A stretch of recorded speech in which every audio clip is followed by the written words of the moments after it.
Hello, hello. Hopefully everyone can hear me and everyone can hear the game okay.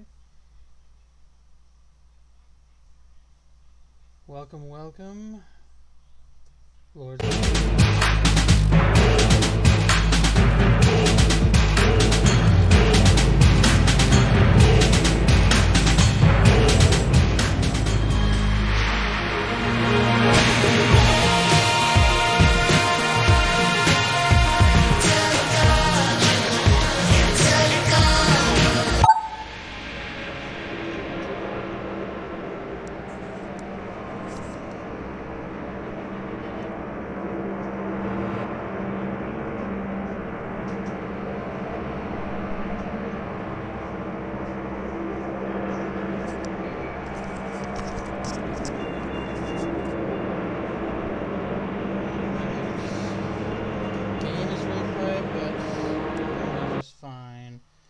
see if I can fix that.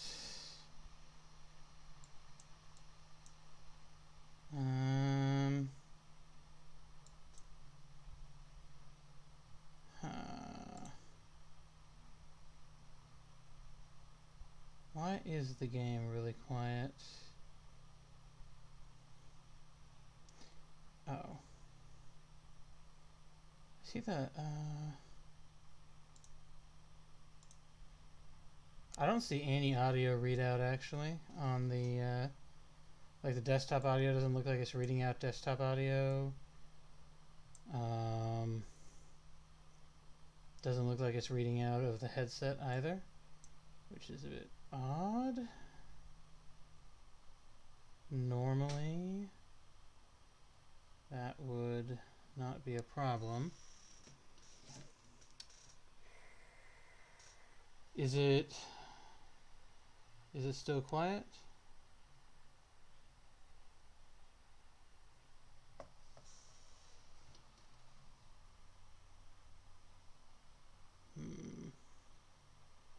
I mean, to be fair, there's not a lot of sound in this game. I mean, there's sound, but there's not like no one like has voice lines except Aghanim, and we're probably not getting to him today. Ah, okay, good. Audio's better. That sounds good. So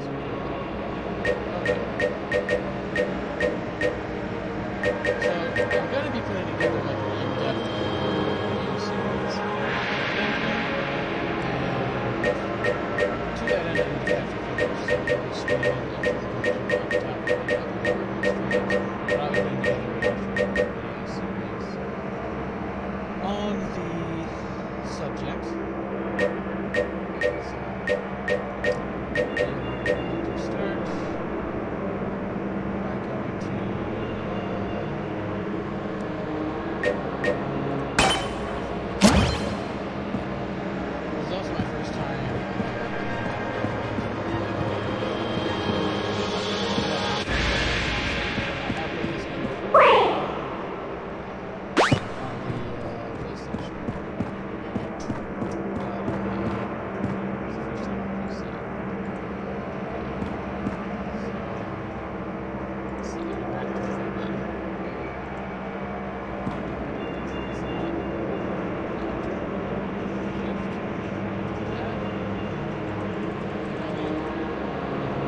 Interact button. What? How do I allow unknown controllers? Controller ports.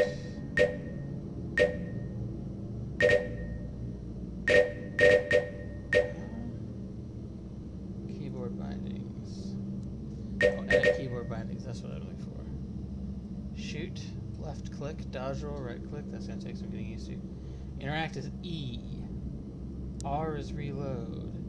Alright, these are all going to be things we're going to have to get used to because this is not... I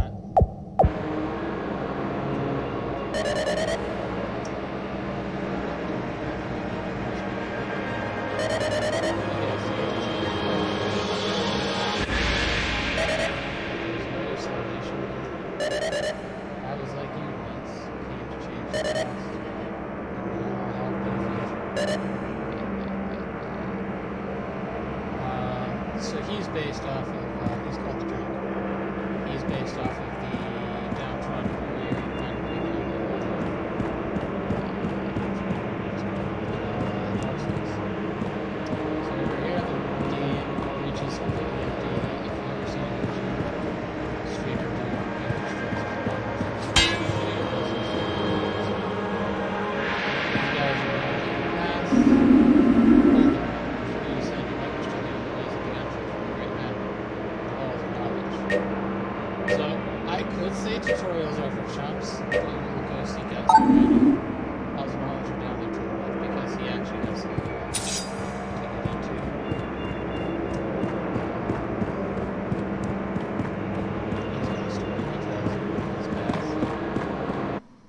came from and how.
See if I can fix that. You might hear like next to nothing when I'm fixing my stuff, because okay, what have I got here? I don't know what it's picking up from because I'm not seeing like readouts for my headset or my audio. Just so you're aware.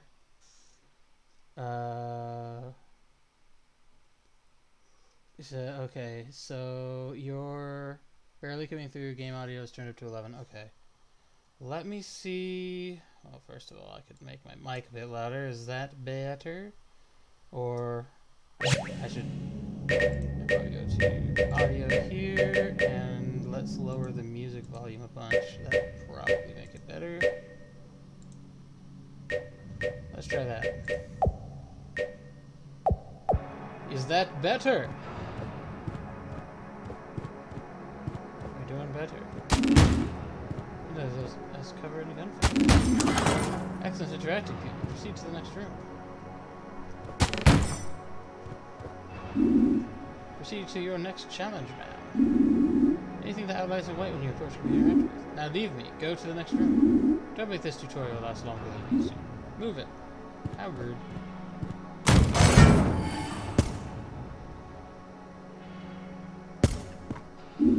This is the most important lesson. You can dodge roll by pressing right click in a direction. You are invulnerable to gunfire during the first half of the dodge roll, but vulnerable again when you hit the ground. This means you can dodge through bullets and other hazards. It requires precise timing. When you give the word, I will open the barrier and use the dodge roll. Use a dodge roll to reach the right side of the room without perishing. Okay, music's still too loud. Alright. Yeah, that actually kind of makes sense. I might just turn the music down to, like, nothing.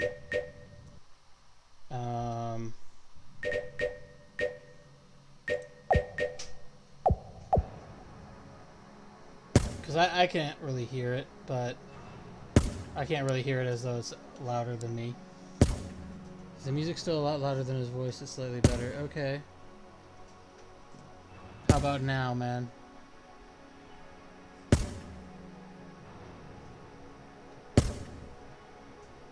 I don't know if you can hear me.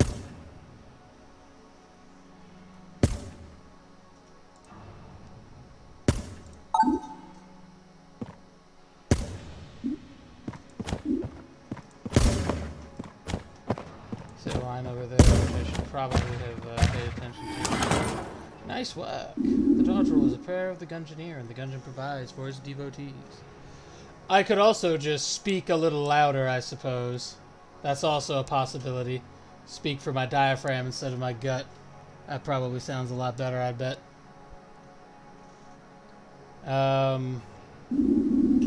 No one knows why this only works in the Gungeon, only that the Gungeon provides. You must master the dodge roll if you wish to master the Gungeon. Go to the next room for dodge roll lesson number 2, Electric Boogaloo. Oh, they missed out on that option. The dodge roll. Oh, okay, so this is the same stuff. Same stuff. Okay. Next room. An impasse! Use your dodge roll to jump over that pit. Approach the edge and press the right click while moving across the gap. You have to jump at that crevice. Approach the edge and press the right click while moving across the gap. Okay.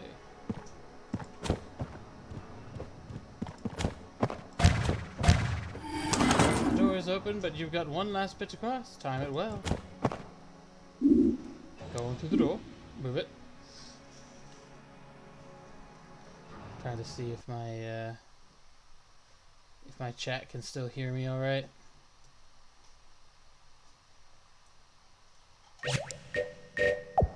Anytime I like randomly pause the game, it's because I tabbed out. When you tab out of Gungeon, it automatically pauses. By the way, just in case anyone's wondering about that. The dodge roll is the first and best way to avoid dying in a gunfight. Sometimes, though, the number of bullets can be overwhelming. For instance, there's no dodging through that, but there is a way to clear the path. These are called blanks. Using one will delete all enemy projectiles in the room and stop enemies from shooting for a short period. They will also push nearby enemies away. Great if you need a second to reposition. Pick them up by walking over to them. Use them by pressing the Q button. I'm gonna have to remember that's the thing. I can see like why they chose these buttons, because the WASD is like right here, and your Q and E and R that are right next to it, so you don't have to reach far with your fingers to do things. But it also just seems weird because I'm coming from console, and I'm very used to the way console works.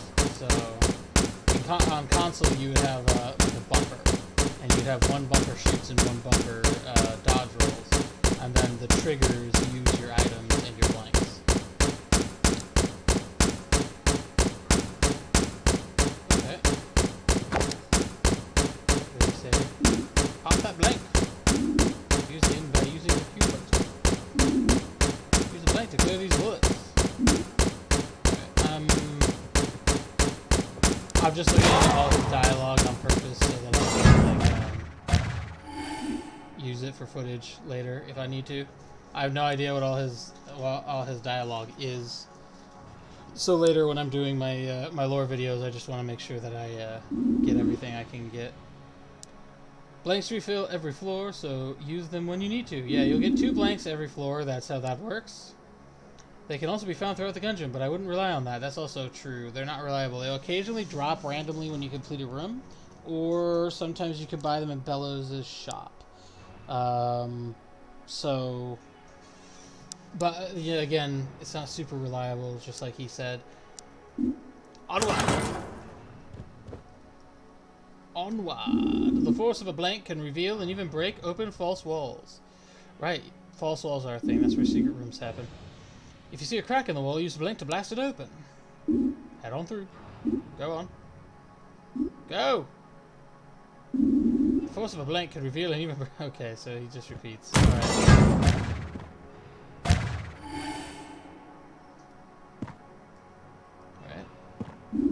You've got the basics, Pilgrim. I suppose you've earned a reward. A gun befitting your stature and experience. Go on, open it. Claim your prize, pupil. You take that gun. Claim your prize, pupil. Alright. Duh, pea shooter. Use the mouse to aim and left click to fire. Reload with the R button. But first you'll need something to shoot. One of the Gungeon's natural inhabitants, cruel, savage, and bloodthirsty. Now. Kill him! Oh, I didn't know he gets, like, squinty eyes when he does that. That's gotta be a Sidious reference, a Darth Sidious reference. Kill him. End him. Finish him. The Gungeon is no place for compassion. Less talking, more killing. Less talking, more killing. Okay. Not me, you twit. I am the master here. No, not me. Alright. I wanted to just see what would happen if I shot him. Cold-blooded. Truly, you are ruthless. The next rooms will be real gunfights. Kill all the enemies in each room and the doors will open. I'll meet you a few rooms ahead. Now go.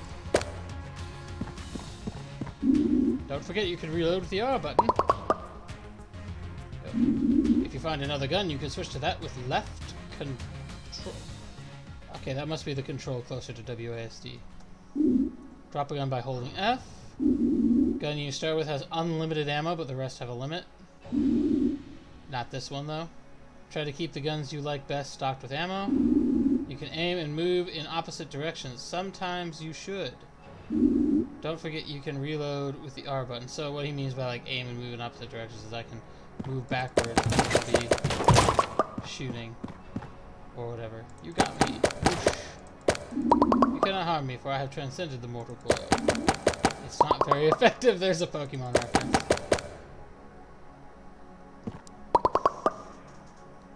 Okay, so the audio is good now. I'm very glad we figured that out, because I'm going to be doing this for several hours. I'm going to actually be able to know what's up.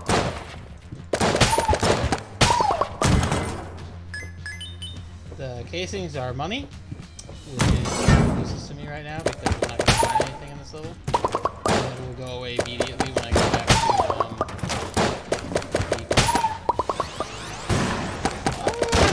people do spawn in here. Okay. I like to know what the spawn mechanics for different places are too, because that sometimes helps feed into the lore, like which critters show up in which areas. So like there's certain critters that only show up on certain floors, for example. You made it. You know how to dodge roll, shoot, and use blanks, but there's more to learn. You need to know how to use items that don't exist in gun form. This med kit, for example, it will replenish your health. Pick it by approaching it and hitting the E button. You've got plenty of health right now, so don't use it yet. But when you think you need it, jam the space button to use it. Okay, so space is active item then. Okay, head on through. Wait, what else did I say? Go on. Oh, I can't talk to him anymore. Okay. You see that thing on the other side? That's a teleporter. Whenever you find one, you can always return there, as long as you aren't in combat. To use it, first open the map by holding tab, then click the gun symbol there. That's a teleporter symbol for this game, but it looks like the chamber of a revolver. If you wish to warp to. Got it? Should I explain it again? Okay, what happens if I say it one more time? To use it, first open the map by holding tab. Alright, okay, so tab is the button. Now use a teleporter to cross the gap.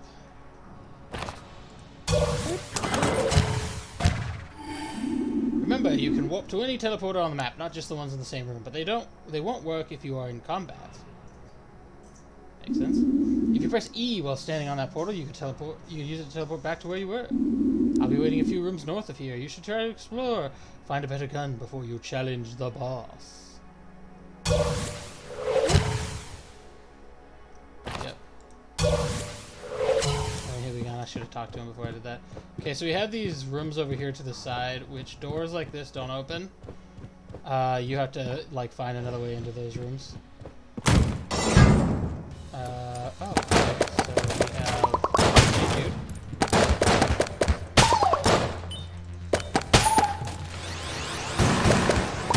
And we got a shotgun dude. It's kind of like easier and harder to aim at the same time for PC, because you could just kind of put your cursor on whatever you want. I've been told there are certain items like the remote control bullets that are really, really, really useful if you have a mouse on a PC, but they're really, really bad. They're basically worthless.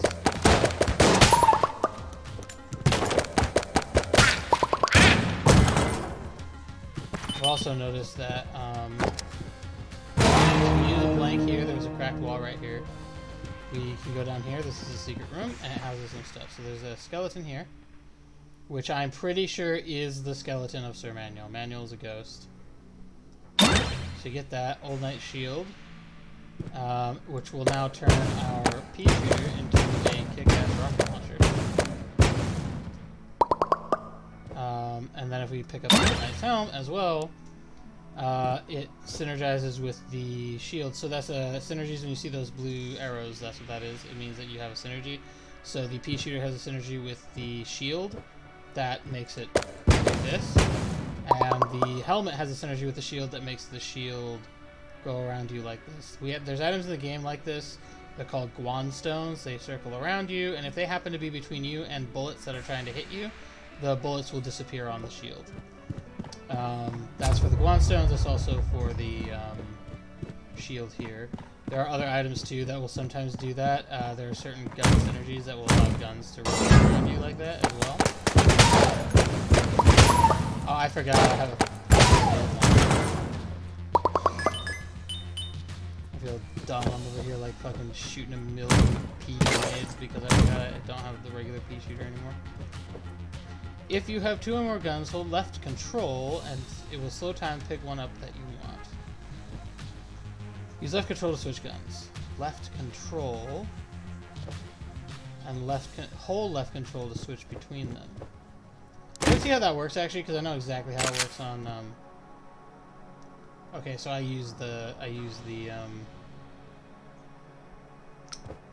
mouse wheel to do that, which is what I figured. That was like the natural choice. People who have played Gungeon on the PC are like, yeah, of course, nerd. This is like basic information. Everybody knows this. Oh, also the shield and the helmet gave me armor, which probably everyone noticed, but me. I was focused on the character instead of the health stuff up here. Speak with me when you are ready for the final challenge. Are you ready to put all you have learned to the test? Yes. Then face me in single combat. I always feel like he would say that, like the Mortal Kombat thing. Let's begin. And then you can just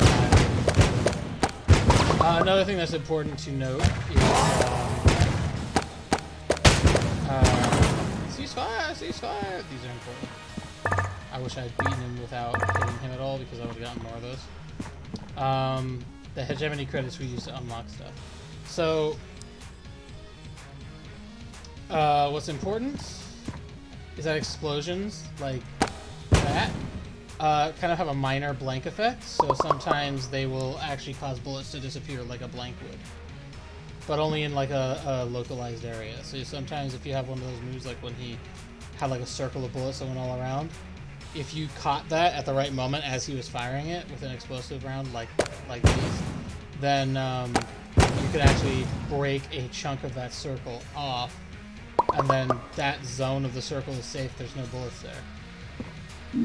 Wait, that shield. You found my shield, which means you know my terrible secret. It's true, I never conquered the Gungeon. I'm no longer sure if this even is the Gungeon. How humiliating. It's all that bastard's fault. Whose fault? That Snake Blockner. We were supposed to be partners, but shortly after we arrived, I was shot in the back. When I awoke, I was trapped in some kind of chest. I called out for help, but no one came. I'm sure it was him who shot me. I think he wanted the gun for himself, but he must not have made it. Because if Blockner had changed the past, he would never have come to the Gungeon, and neither would I. But I'm still here, so he must have left. Or maybe he's stuck in the Gungeon too.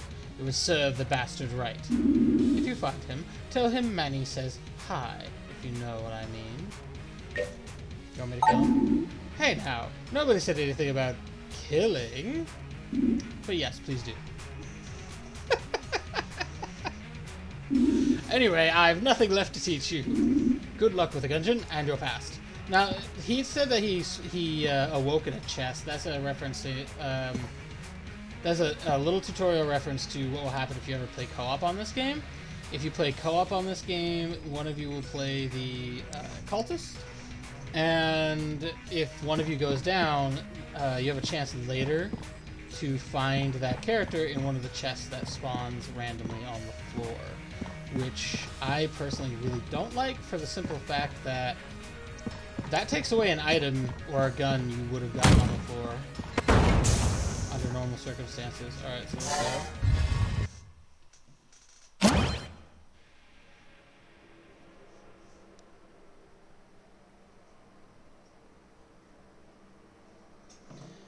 Okay, back into the breach. We go up here. I think the two best people to like start are either the hunter or the marine. The marine is really easy.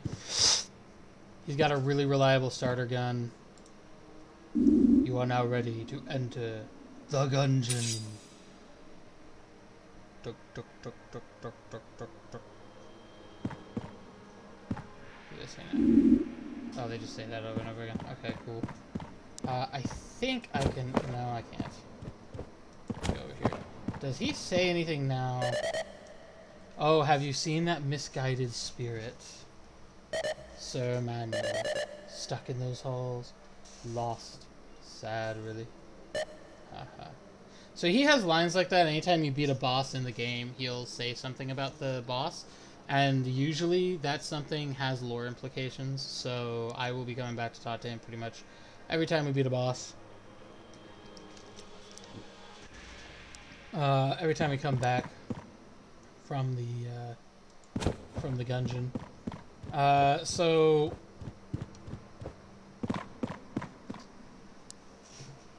the other thing about Gungeon's lore is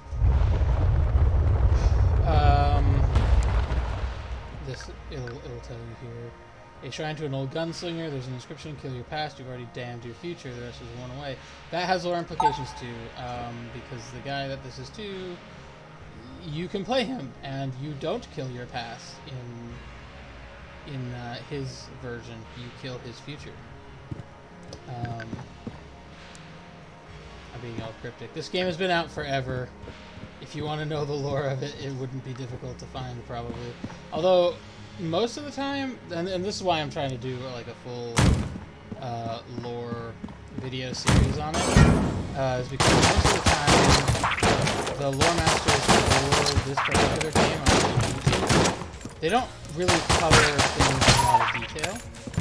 They tend to... Oh yeah, I completely forgot you can pet the dog. It's very cute. The dog's great because he can dig up stuff. He has like a 5% chance in any given room to just go dig up a random item for you. So it gives you a higher chance. Because the random item is going to be on health.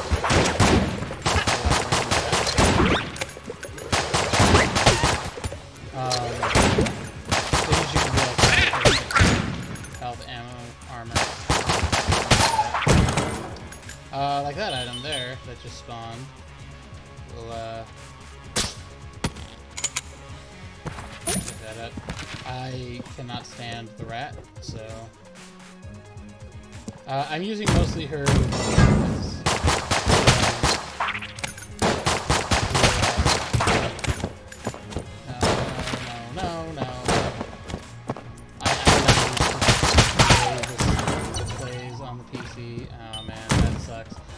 Probably the worst for me in my current state.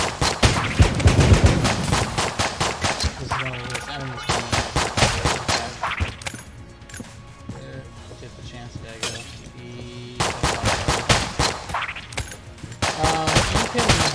You can these guys. I get so, like, I'm so used to playing I might not, like, get very far. So if you ever see a door like this, like most of the doors will look like this. Let's see if I find one that has like an actual... They'll have a certain particular wooden look. This door is different. It looks different anytime you see this door. If you look up in your minimap, you can see like this dude's head here. That means that that's the shop. So you go in here. On the first floor, the shop will always have at least one key. This one has 3 keys because Bellows is just a boss sometimes. He sells hearts. These are half hearts, and then you can get whole hearts as well. Sometimes he's got blanks here, like we mentioned before. Sometimes you can get blanks in Bellows' shop. Sometimes there will be other NPCs that spawn in here. Some of which we have to actually find and free from the Gungeon. At least one will show up by default on occasion. He's called the Sell Creep, and that's how you like sell items to get more money.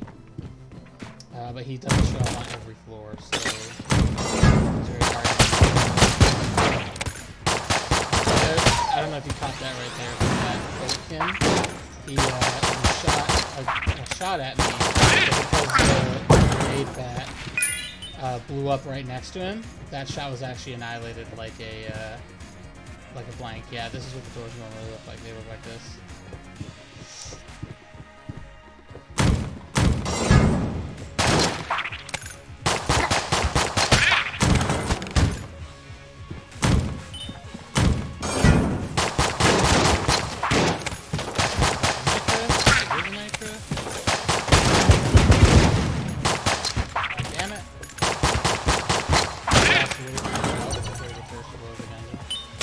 I'm getting used to using WASD to move because normally I have like a stick to move with, so it's a very different moving the it's a bit tough to like see what's going on. And what's really annoying is I'm not getting any hearts at the end of rooms. Because if I was, that would be much less of an issue, way less of an issue. But I'm not, so I'm only gonna have 2 hits for the boss. The only way to get like more hearts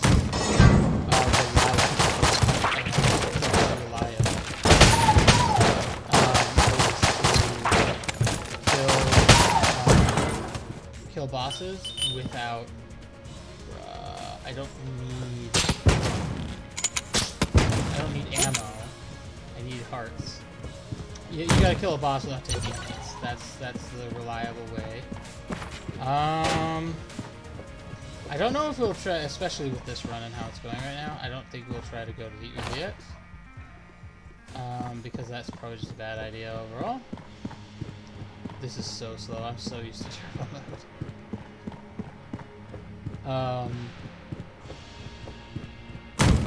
The oubliette, oh, we're not gonna fight him yet. The oubliette is a secret chamber between the first chamber and the second chamber. We're in the first chamber right now to keep with the Lead Lord. The second chamber is the Gungeon proper. The oubliette is between the 2 of them. It's called the Sluice. There's a way to get to it, which I haven't unlocked. Oh, now I get a half a heart right when I lost another one. Thanks, game. Appreciate. Could I get more, please? Could I get more, please? Not slightly.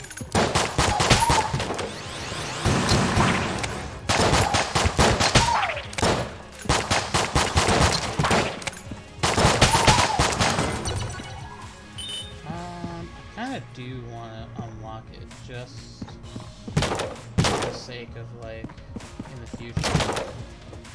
This will actually have a much better chance of spawning in the same room.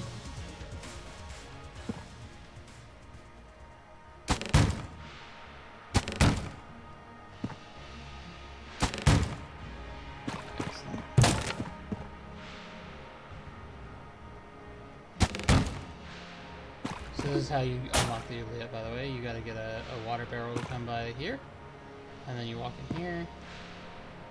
You get the interact button. You'll get that notification like we just got right there. And then if you look, there'll be a room like this that spawns somewhere on the map, and that room will have a great, like a cellar door with 2 keys, which is why I don't think we'll go there, because I want to use my keys on the chest. You get a better gun to fight the boss with. Normally, oh yeah, baby. Normally,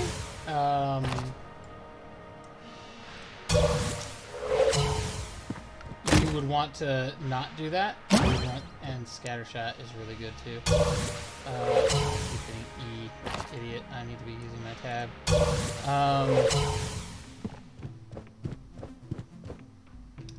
That's not what I wanted to buy!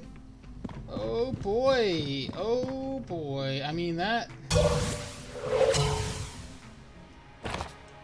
not what I wanted to buy. Alright. Well, let's see how badly we're gonna do. Oh, it's the easiest one. I'll actually let his cutscene play because we're doing this for the the lure.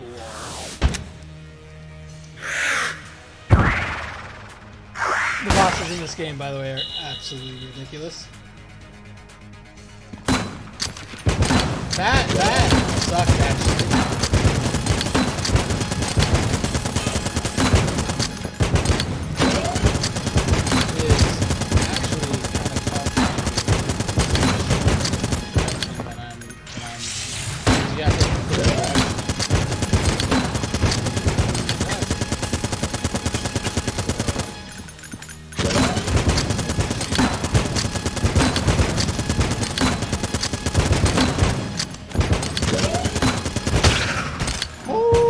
Got a master round on the first try. Now that is some excellence right there. And we got a couple of armors. I can take that. I'm alright with that. Even though I'd rather have the hearts, armors are okay. And we got a gun, even though we picked up a gun already from the chest. So this is what I was talking about. If you beat a boss without taking any hits, which I was only able to do because I know his move pattern. If this was my first time playing Gungeon, I would have absolutely been wrecked by that guy. If you beat a boss without taking any hits, you get one of these.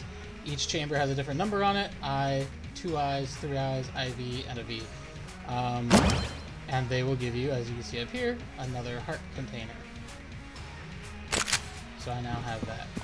I don't have enough money for another key, so we're just going to go straight to Gungeon proper. I don't have money for better goods.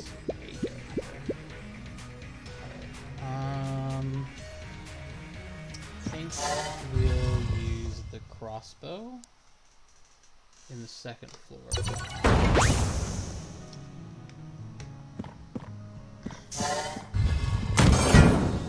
The good thing about this is I'm not gonna, oh yeah, I forgot about that. So each shot is 3 shots, but only costs 1 shot, which is so we will refill that with that ammo.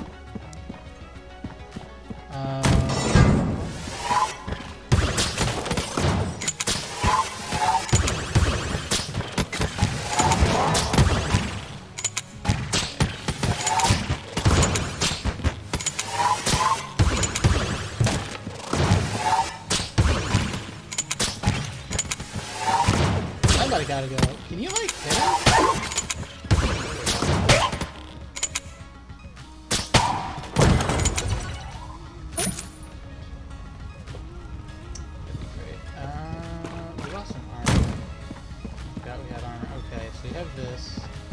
We won't open that yet. That's actually really good because it's got 2 blanks in it, which is really strong to have for the boss.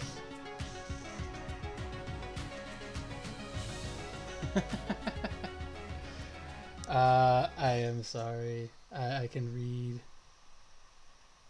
Is it really still way louder than my mic? Because we spent like 20 minutes fixing that already. That's annoying. It might be because, like, I'll speak louder like this, and you'll probably hear me a lot better. But then as I go, I'll kind of trail off and talk like this because I'm being comfortable. But yeah, I could... The scatter shot's kicking my ass right now.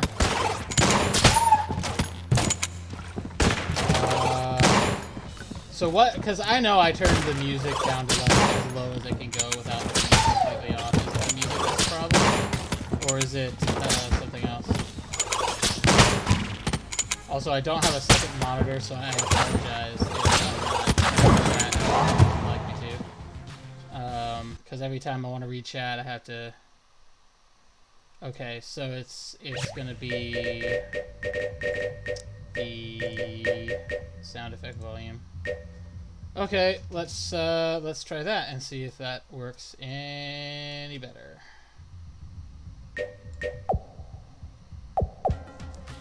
So you'll have to let me know.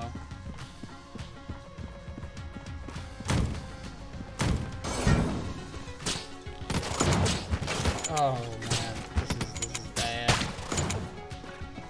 Normally these guys are really easy to dodge, but again, I'm not really used to the control scheme on mouse and keyboard. So I'm taking hits that I normally just wouldn't take. Like that one. Part of that one too was I thought I was moving fast enough to dodge it, and I was not. Where are you?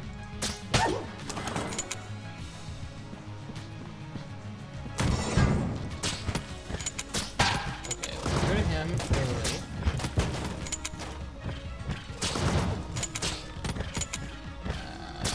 Get rid of you. Third one.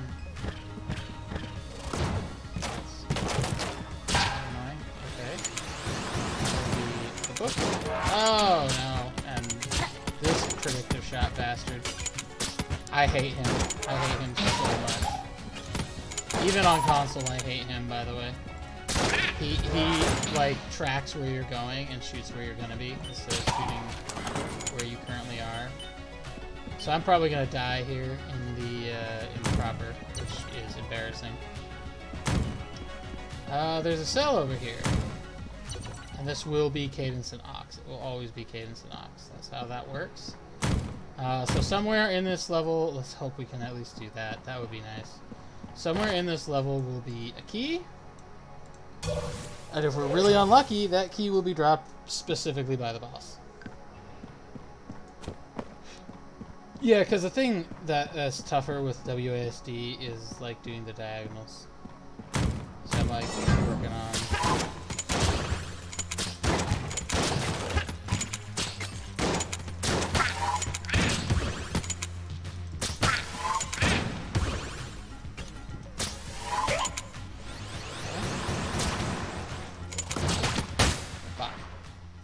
Because it's not my instinct to hit the right trigger, or the right mouse.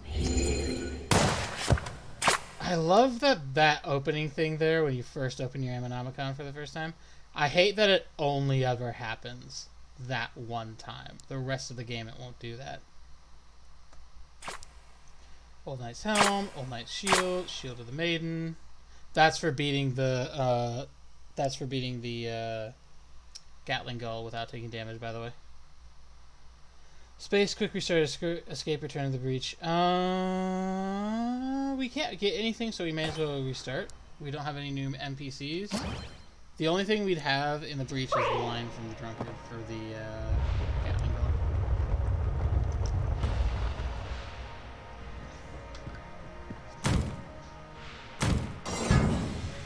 Also calling Ricky out because they don't have all the dialogue for every NPC either.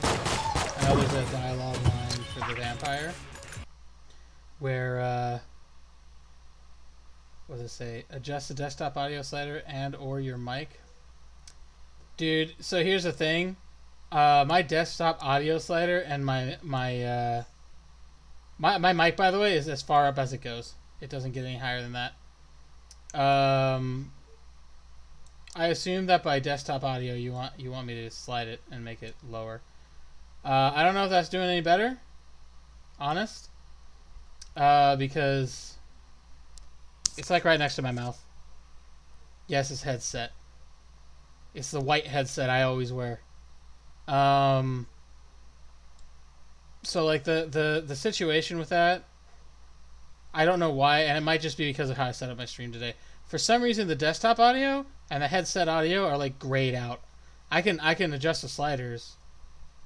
How come it's so loud on Discord but not on here? I'm not on Discord with you, buddy. But anyway, yeah, I can't. No, but when I am on Discord, like I said, I could just talk louder like this. Does that help at all? I don't know. Again, I could just go back to the options, go to the audio. It really sucks. I'm just gonna lower it all the way down, all the audio to next to nothing. See if that helps at all. The reason I I lost my train of thought right there. Like I said, I could talk louder. It's just not something I'm used to doing. I should probably get more used to doing it because technically streaming is like a performance art of sorts, and I should probably give a shit about performing better. Okay. Now that we've killed that, we'll get him in the Ammonomicon. That's good. We want to get this guy in the Ammonomicon too. Whew. We haven't fought one of him yet. Because I think I'm gonna need to go over Ammonomicon entries for everybody at some point. Again, for the... Oh, there's an ammo thing there. Right, the chance guy gave me an ammo thing, so I can shoot these guys. They'll one shot. Oh, look, now I'm getting health, now that I don't need it. Thank you so much, Pupper. I appreciate. How are we doing? Probably till 9 o'clock my time. So, around 4 hours. That's the goal. Start at 5, get off at 9. When I'm done with this, I'll probably go play DBD with the boys. But I won't be streaming that. So I know there was complaints that my audio was not super great when I streamed DVD last week on Friday. I will be doing a DVD stream tomorrow evening as well, and we are actually, near as I can tell, we're actually gonna have like a full lobby of 5 people. So we're gonna just rotate who plays killer and just wow, that's like 3 fucking rooms with nothing. Wow. Okay. I mean, I'm not complaining, but wow. That is very abnormal for the Gungeon. 3 rooms where nobody spawns, no enemies.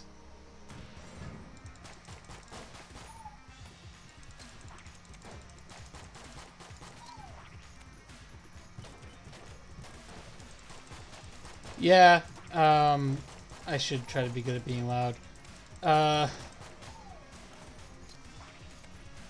By the way, I was trying to say earlier, the reason I can't like see my stream constantly, my chat, I don't have a second screen, so I have to tab out, which automatically pauses the Gungeon game every time I tab out to see who's talking to me on my stream.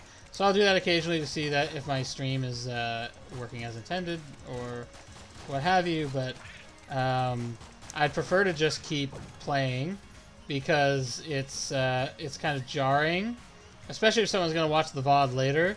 If like every 5 minutes I'm over here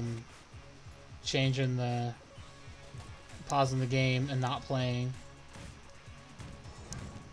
And I used to have it on my phone, but for some reason my phone is having trouble logging into Twitch. I will have to fix that later.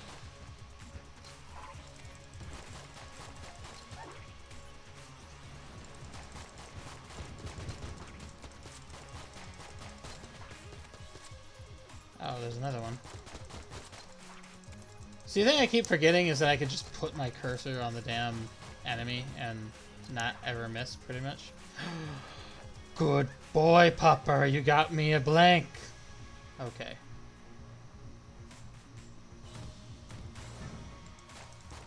I know I probably should have waited until I got closer to that to pop it, but screw it.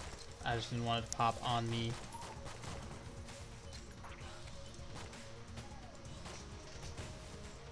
Oh, that's a rarity. Normally those guys don't show up here. That's a oubliette enemy. Or an oubliette, kind of, not really an enemy, just like an NPC that spawns down there.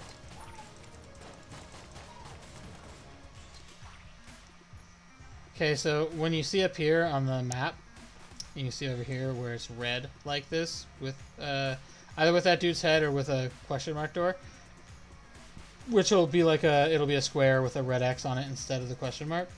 That means that it's locked behind one of these stupid doors you can't open from this side, one of these, and you have to go through to that room a different way.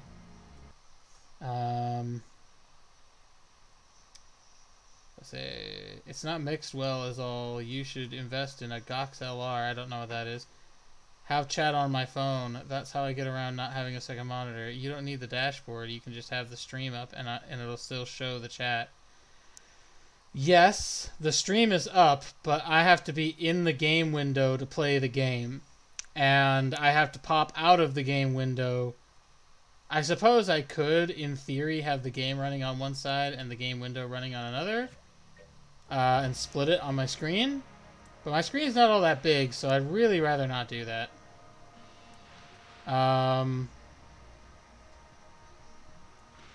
I know it's not mixed well. I'm trying to fix that problem. Maybe you can help me, Ringo, to get that figured out and fixed so we can do some test streams later tonight. Just to see like how it's going. So that tomorrow when we stream DVD, we're not I'm not a Neanderthal about it.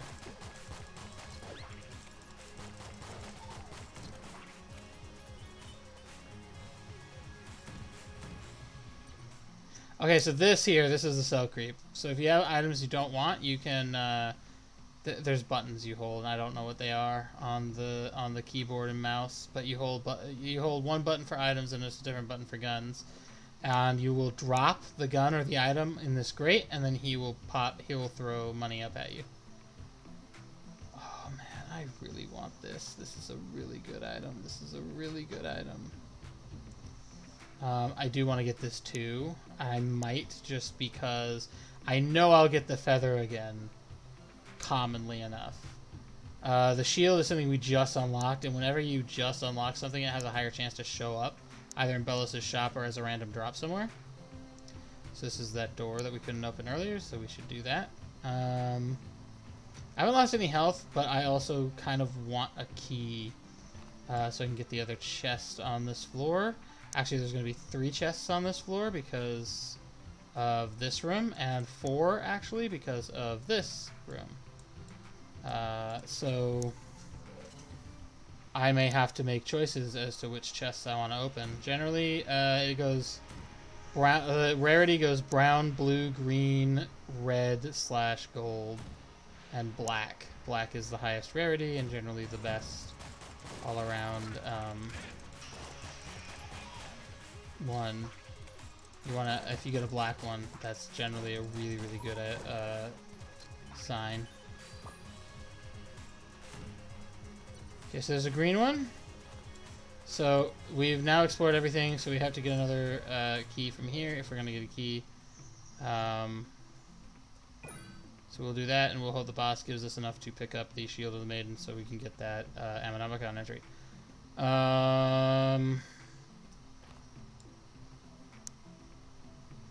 So I'm going to want to grab the green one and the blue one, probably. One of these has a guarantee to be a gun. It was that one, which is what I was hoping for.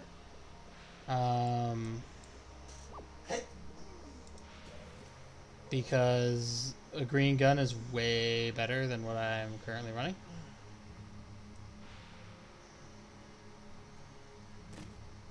Robot leg. That's good. That'll give me armor. None of these are unlocked, right? This is locked? Yeah, it's locked. Probably the chest in this room is unlocked, but there'll be a this other room over here. Chest will be unlocked. Yeah, but you have to open the door here with a key. Alright, so let's go fight the boss. Last time it was a Gatling Gull. It can also be the Bullet King or the Trigger Twins. So we will see who it be. It is the Bullet King.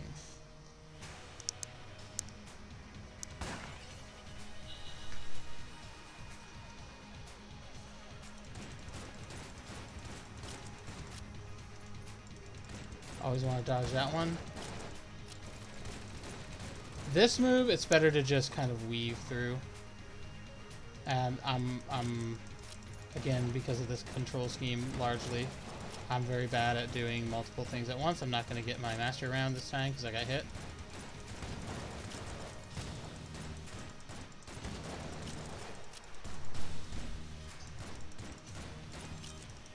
He also has a really nasty attack where he fires a thing from the top there. Of his, oh, that was BS. I didn't hit that. I hit the dodge button first. You can destroy his throne, but always do it with the normal gun. Got my armor back. Let's get my ammo back for that. The Oh yeah, I forgot. I can do that. So this becomes, I think, the synergy is called Iron Slug. Yep. So by the way, that item, the scope, is really good. If you leave this guy alive, he'll show up in your next boss fight and be like a little dude running around trying to kill you. He only takes one hit to kill, even in that state, but, you know, it's annoying. So, let's see.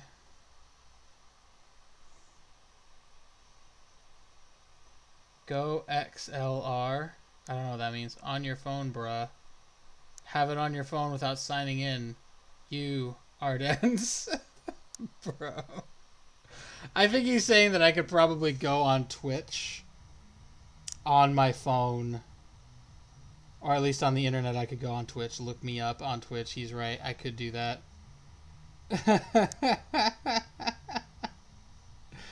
That's fair. That's fair. I could actually go to my channel.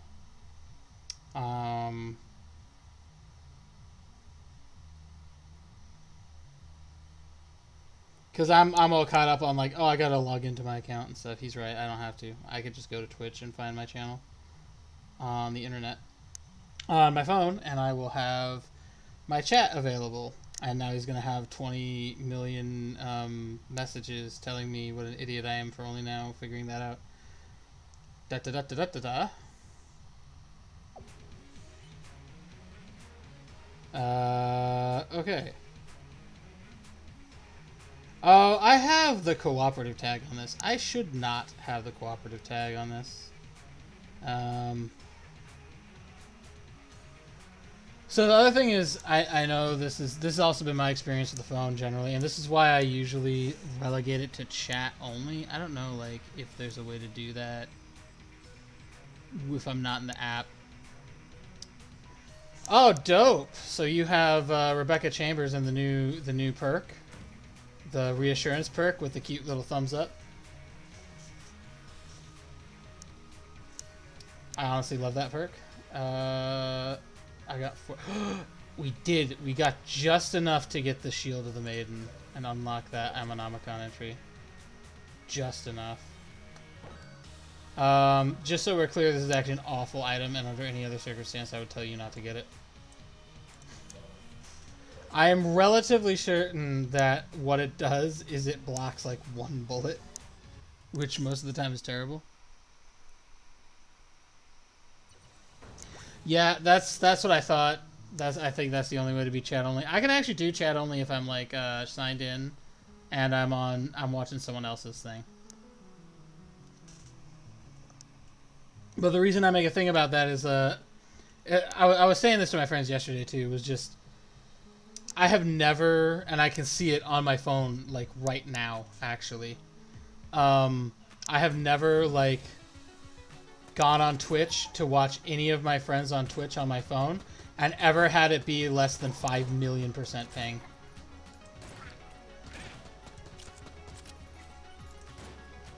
I should probably not be using this gun on these guys because it's got limited ammo and it's a really excellent boss slayer with that synergy.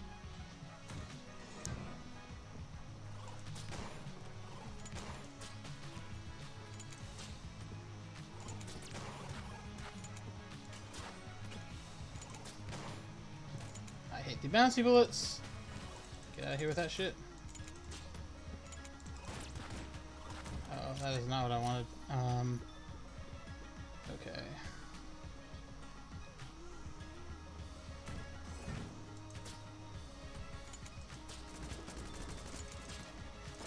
Dude.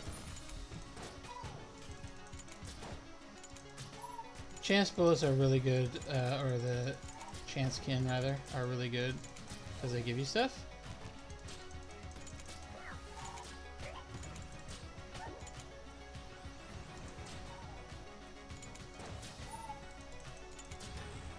No, see, my instinct is not to hit the right mouse key, and as a result, I get wrecked whenever I get one of those like big wide angle things. I have to be like actively thinking about it. which is not something I do very often. Woo! Because this game has just been like a game I've played for so long that it just is something that I do in the background of my brain. Half of the stuff that you do in the game is just background noise to my brain. I only actively think about half of what's actually going on. Ooh, got another entry into our Ammonomicon right here. See if we can kill him before he... Yep. Hey, we got a golden key. That's excellent. That means we find a cell later. That'll be Candace and Ox again. But this time we'll actually, you know, give them... Hey, here's the cell. Right up here. I'd rather get comfortable rather than putting a PS4 controller on this. I'd rather get comfortable with the mouse and keyboard like I did with DVD. I've tried to figure out a 360 now with WASD, which is infuriating. But if I'm gonna play it on the computer, it's better that I just learn how to do it. This is me doing a 360, but in Gungeon right now. It's way better that I just learn how to do it on the native control scheme because it's designed for it, than to force stuff through controller, in my opinion. Oh, finally! I knew it would be a while before someone came down here, but seriously, it's been forever. Anyway, we should get back to the shop. It's been closed for way too long. You should come by. We're on top level of the breach. Can't miss it. Okay. Thank you for rescuing Mistress Cadence and this one. I will escort her to the breach. Come on, Ox. I was probably like, come on, Ox, because that one was like capitalized. Ugh, you're always so slow. Thank you again. Ugh, come on, Leadhead. I'm heading back to the breach. Are you still here? Don't you have a pass to chase or something? Okay, so no new dialogue.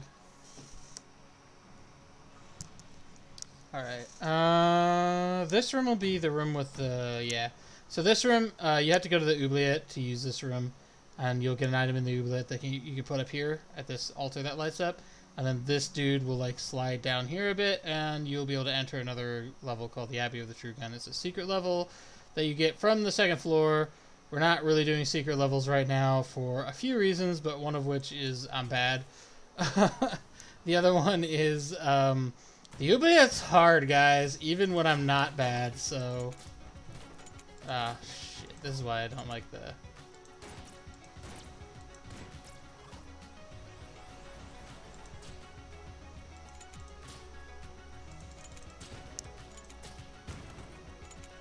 The oubliette is hard, even when I'm not bad at the game. I'm sorry, I stopped talking there because I had to concentrate on not dying. But yeah,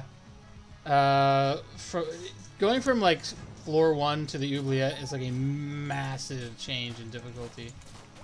It is a huge, enormous difficulty spike. God damn it.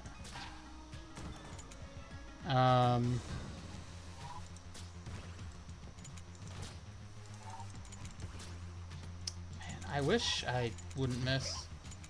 I feel like I shouldn't miss because I could just put the cursor right on the enemy.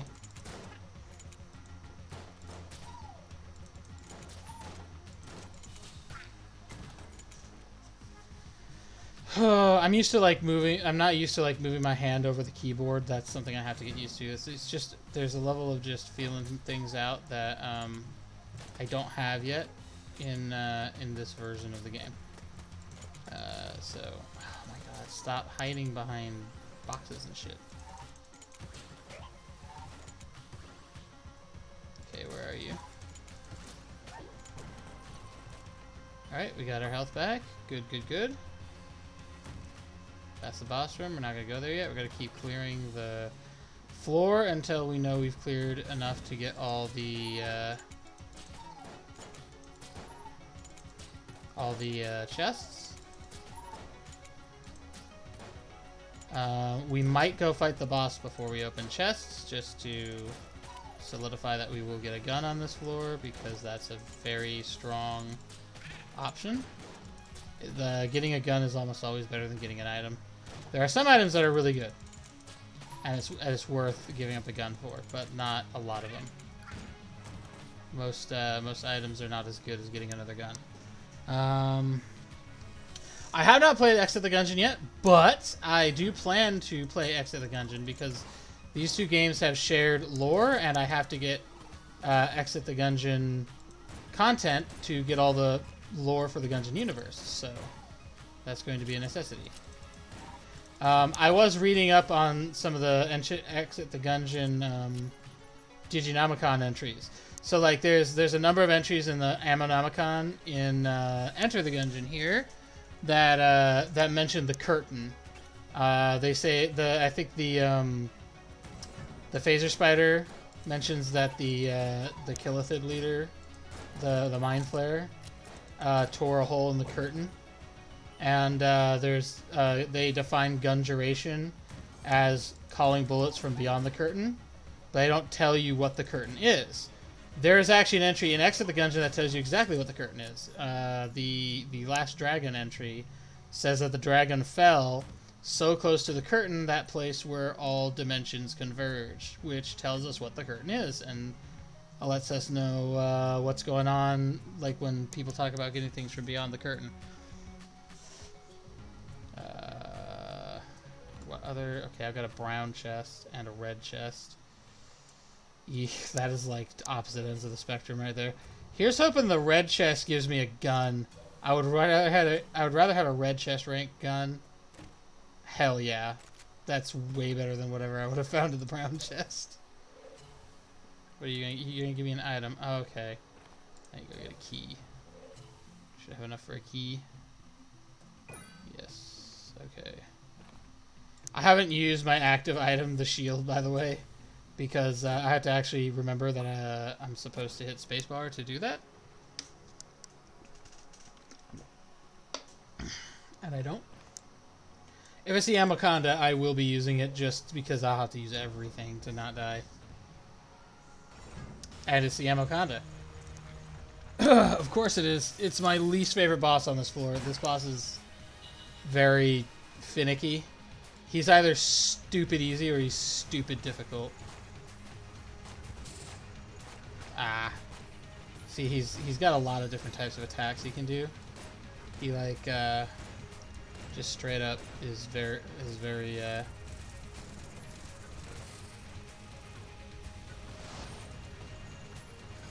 Ooh, I've already killed one of his things though. That's good. He's already can you oh, thank you.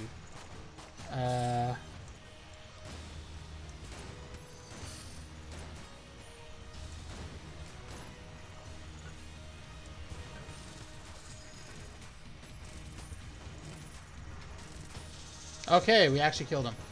Alright, barely. We barely killed him. I lost almost all my health doing that. There's a key, there's this, and a sniper rifle, which probably synergizes with the... Oh, it does! Yeah, I forgot about that. You can actually, like, spin around a whole bunch and have a super strong attack. So if I recall correctly, 1, 2, 3, 4, 5, 6, you could do 6, and that gives you, like, a super duper attack.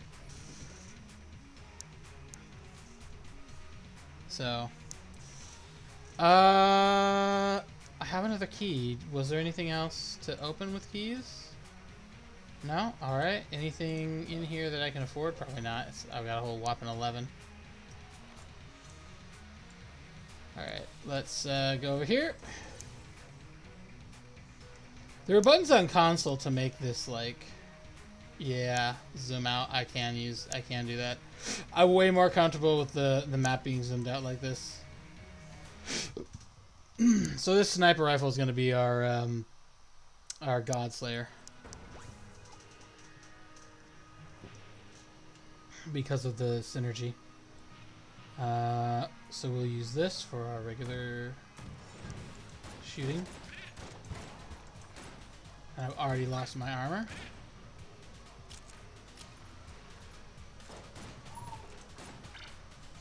Those guys, the Gunzukis, and oh, I hate these. Oh, and of course you have minions to help you, because why wouldn't you? Ooh, buddy.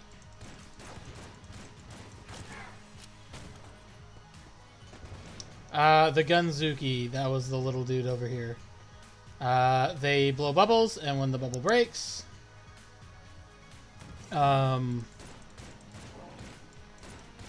it shoots a bullet at you. Let's reload. Actually, let's reload this. I mean, I could reload the crossbow, but honestly, it's not that great, the crossbow. Ooh, okay, that's one of those. Ah, damn it. Okay. Now we'll go out to the breach because we'll have Cadence and Ox to talk to, and we'll have dialogue for at least 3 bosses from the drunk. We'll have dialogue for the Amoconda, dialogue for the Gatling Gull, and dialogue for the Bullet King.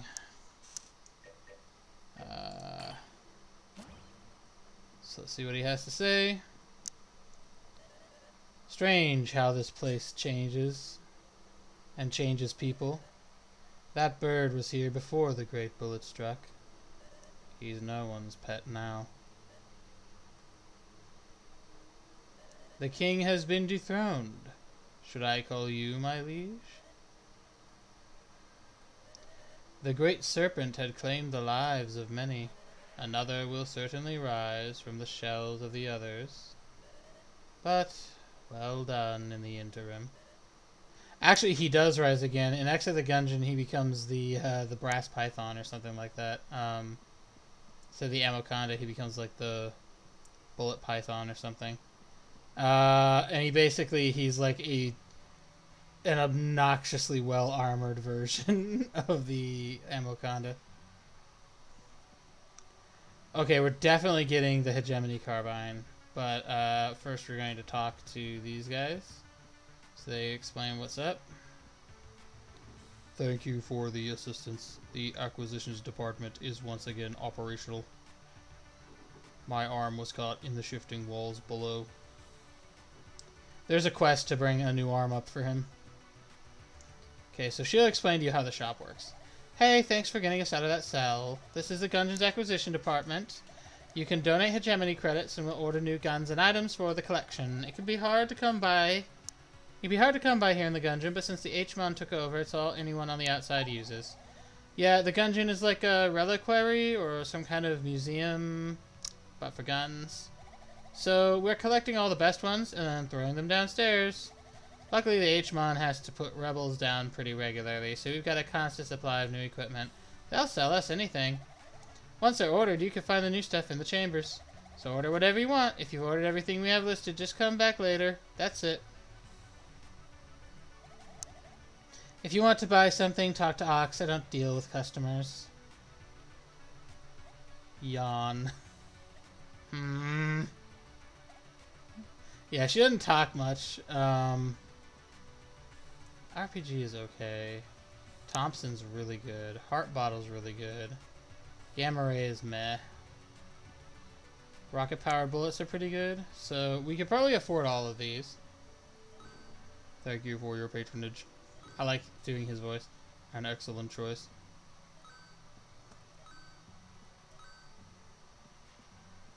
And he'll be like, okay, so he's just gonna say ... Sometimes he'll actually say something like, we are currently out of stock or something. And then, if I open the... Oh, what is the open the... I wonder what that is, actually. I could just go to Ammonomicon here, but yeah. Hegemony Carbine. I don't know why that was brought up twice, but okay. Rocket Powered Bullets, RPG, Submachine Gun, Heart Bottle, Gamma Ray. Now we can go, like, they're in there, but only the items we've actively picked up and used, or the starter items. These are the different starter guns for the different guys. So any gun we've actually found, so like the big iron, you'll get that because it's there. Some of these, like, they're unlocked. You can find them down in the Gungeon, but you can't read them till you find them. Sawed Off is another starter weapon for someone. Crossbow is a starter weapon. The Crescent Crossbow we got before. Sniper Rifle we got before. grenade launcher we got before, etc., etc., etc. This thing, this serious cannon. And then you got items. Whatever items we've had before. This is a starter item. This is a starter item. This is a starter item, I think, or no, it's an item we picked up in the other thing. These are the enemies we faced, the different types, and there's lore associated with all of them. And then these are the bosses we've defeated: the Gatling Gull, the Bullet King, and the Emoconda. So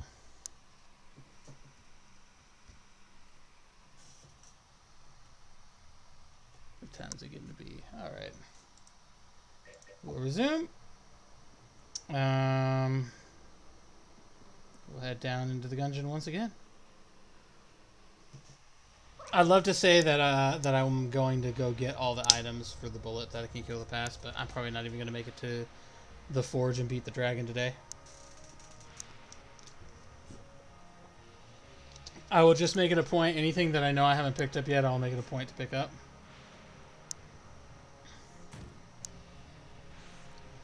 And then we can save whoever we can from the... what the fuck you mean? I didn't dodge that. Also, when these tables get in the way, you can break them by just shooting them a lot. Some people don't know that. I don't... People who don't play this game much don't know that. Okay.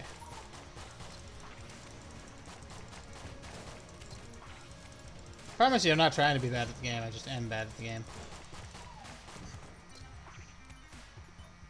Okay,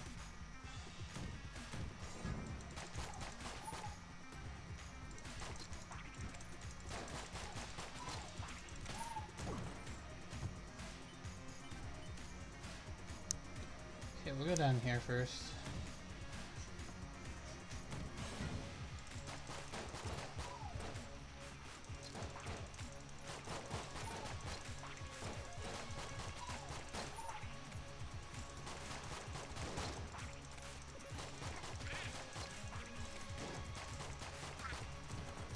Alright.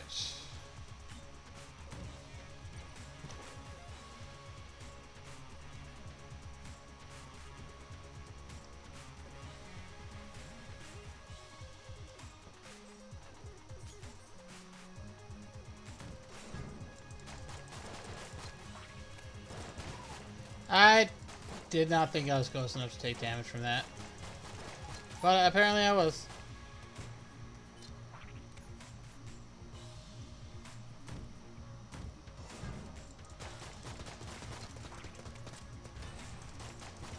Oh, God damn it.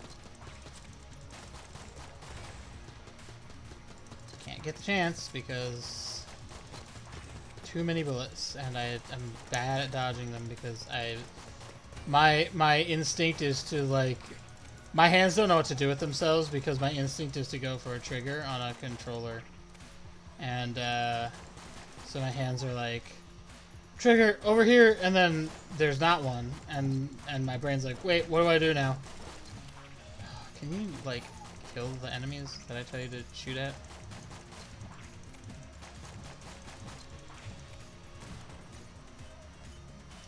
I don't know if we'll beat the boss of the first floor this time around. I'm over here in my head like, please trust me, guys, I've beaten this game before, I know what I'm doing. If you've made it in over an hour and thought that my atrocious gameplay was worth sticking around for, shout out for you guys. Appreciate you.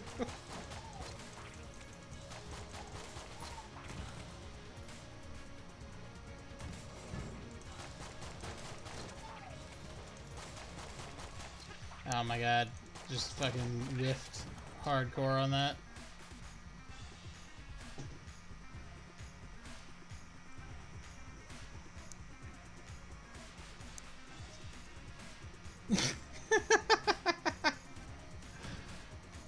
Her niece? I don't know. I know that different people have different ideas about, like, what kids should be allowed to do, so it wouldn't surprise me if someone was like, nah, she could play WWE, that's fine.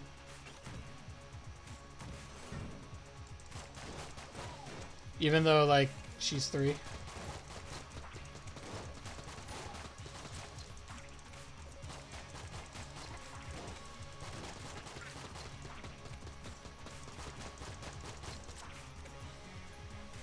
See, what I'm finding tough to do is that I have to, like...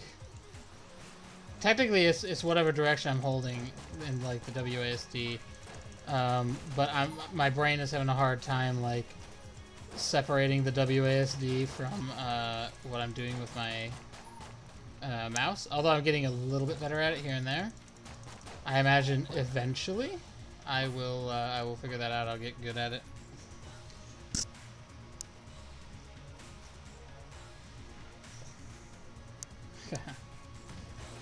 Yeah, I used to do that when I was in church.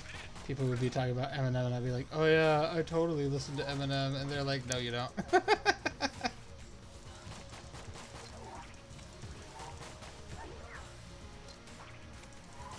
You don't even know who Eminem is.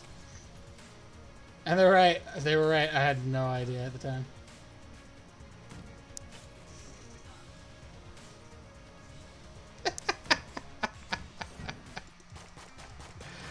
Oh man, I'm tempted to quote Eminem at you after that.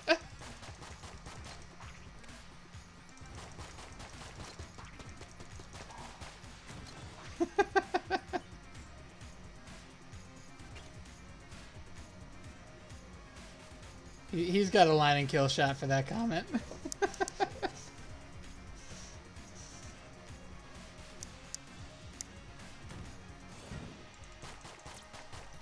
Want to get rid of these spirats, I think they're called, the ghost bats, ASAP, because if they get a chance to get their shot off, even if they miss you, they can shoot at you like 2 more times, and they track your movement, and it's really annoying. All right, we got a red chest on the first floor. That's pretty dope. Red and blue. We definitely need to go get another key. Let's see what we got. Almost always the stuff in the chest will be way better than whatever Bellows sells. Hell yes it is. The glacier is amazing. And we got a blue chest up there, so we can hope the boss gives us a jetpack. That will actually be really useful later. The jetpack's good, so it's an active item that has unlimited use. And you can just do this and you move a lot faster when you have it. But you can't dodge roll while you're jetpacking, so you have to strategically figure out when you want to use the jetpack and when you don't. Depending on who we're fighting here, Bullet King, I might just jetpack most of this because I don't usually dodge much against the Bullet King. Most of his, there's like a couple attacks he has that are worth. Oh, I forgot. Yeah, I can make him cold. I can't freeze him. But the first half of this fight's going to be about to be really easy. Oh man, I was trying to hit Q, but instead my pinky hit the 1 key.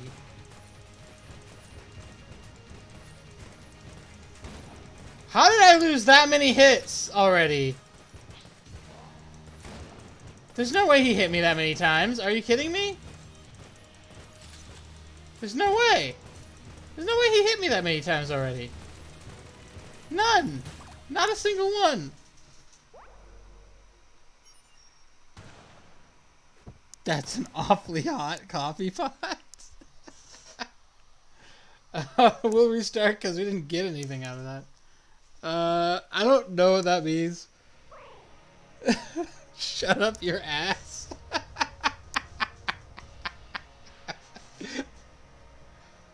I kind of am. I know. Like I said, I'm very bad at controlling with the keyboard and the mouse.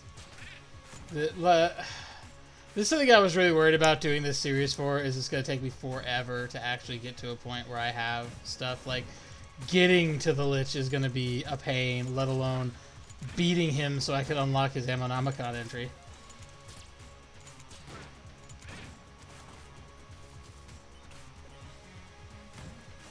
I can't even set my eyes on the Lich yet. I haven't even fucking beat the 3rd floor.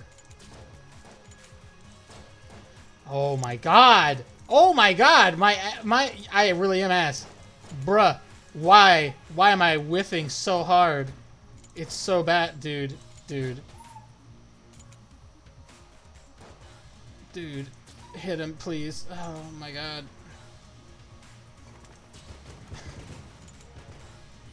Fucking cancer. She's got trigger finger cancer. I actually no, it'd be more like eyeball cancer. You can't see where the enemy is, so you can't shoot accurately.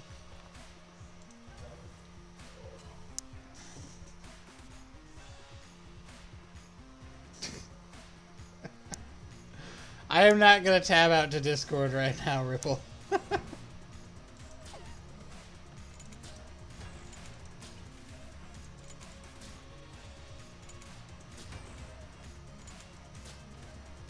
Alright, good. That's done.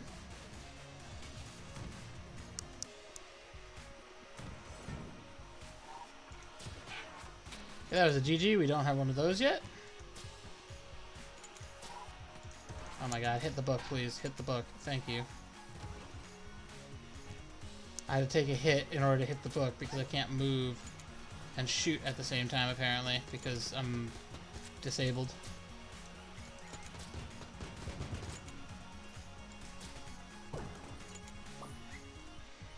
Oh. Oh, that was what he found. Was the heart. Okay. I thought the room spawned an item and also my dog dug something up. That happens insanely rarely, but it does happen.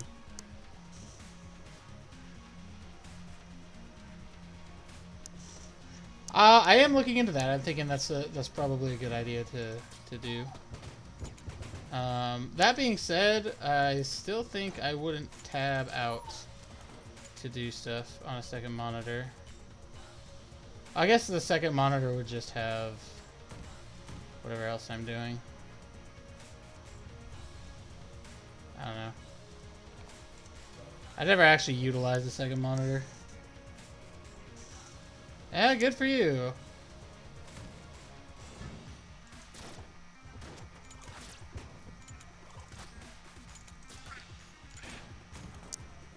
Is that a spirit? It might have been.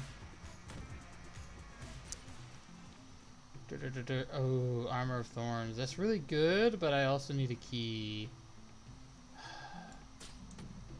Really. Also, I am not used to the subtle difference between where caps lock and tab is on my keyboard. And I know Ringo's about to be like, that's not subtle, it's a world of difference. But to my finger, it's the same spot. My brain has not figured out the difference yet. I do that constantly when I'm playing DVD too.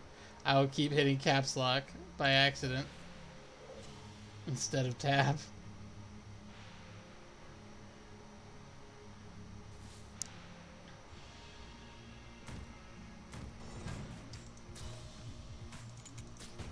If you could blow up these, fucks. I was trying to. What's the word I'm looking at? I was trying to dodge, but my brain went hit the tab button and then hit the caps lock button instead, because that's where your dodge will be. It'll be to the right of your movement, and forgot again that my right hand has control over that.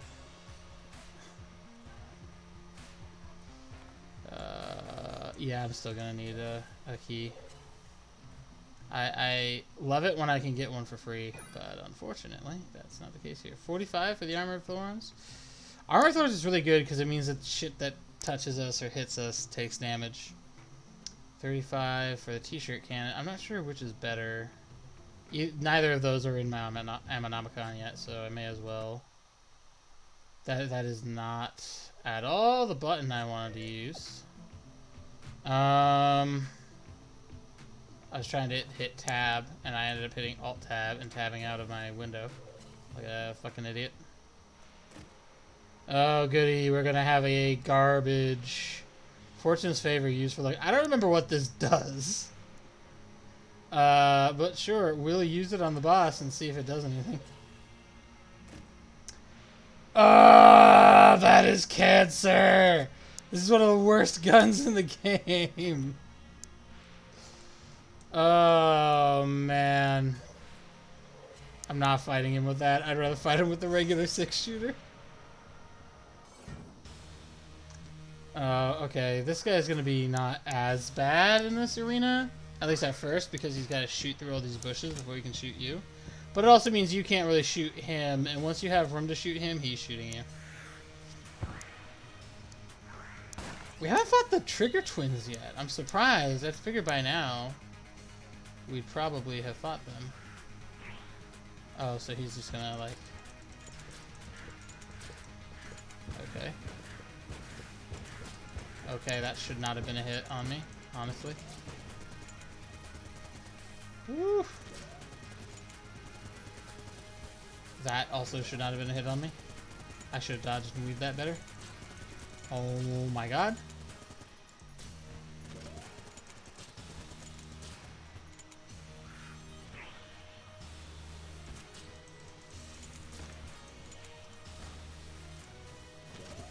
See, that's a problem, is you have to dodge closer to him with that move, and then he fucking machine guns you to death. The other thing is, like, I don't feel I can move as smoothly. Like, my movement is very, very janky.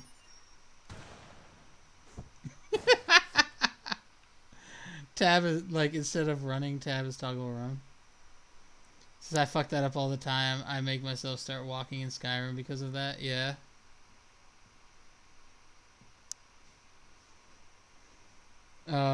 Yeah, tab is to toggle run.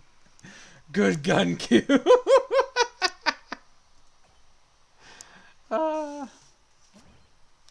I might, if I lose again with a hunter, I might swap to another character just so you guys can kind of see how they play. Because each of the characters, at least starting out, plays a little bit different. Pilot's gun is complete ass, so you just play like complete ass. The Marine's gun is really, really good as a starter gun. It's the most accurate, and then on top of its, the Marine has a lot of accuracy as a base. Stats in this game are really weird. Sometimes a gun will have accuracy, and your characters won't have a stat like that, and other times your characters will have a stat. So, like, the Marine has a base accuracy stat, and none of the other Gungeoneers do. None of the other base Gungeoneers do. But the gun he also has an accuracy stat that's relatively high for it, and he has a starter item that adds 20% accuracy to all your guns. So, you shoot in a pretty straight line when you're the Marine, which is really, really good because it means it's easier to predict the path of your bullets and what they're going to do. They're not gonna shoot wide. So, like, you can see there's a little bit of variance in the bullets here. Like, see how they're not like a straight line even when I'm shooting straight? They don't go in a perfectly straight line. With the Marine, they pretty much do, it's good. Higher accuracy is way better than lower accuracy for lots of obvious reasons.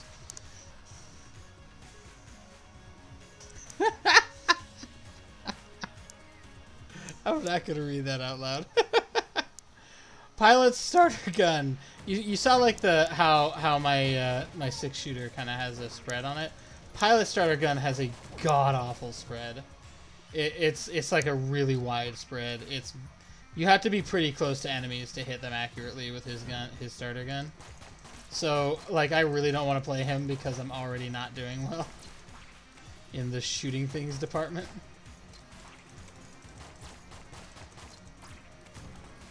And then the Convict also has 2 starter guns. One starter gun has a pretty wide spread, but it does a lot of damage. So you have to be a little closer to do damage. It's not as bad as the Pilot's, but it's worse than the Hunter's. And then her other starter gun is a shotgun, which has not super great range, but if you, like, get right up to somebody and shoot it with them, shoot with it, it will one-shot most enemies on the first floor. The only ones that it doesn't are like the big knight dudes. What do we got in the shop? Ooh, we got the carbine. If we end up with enough money for the carbine, we're taking it. That's a really good gun, actually. The hegemony, like, rifle is awful. It has terrible spread, but the carbine is pretty good.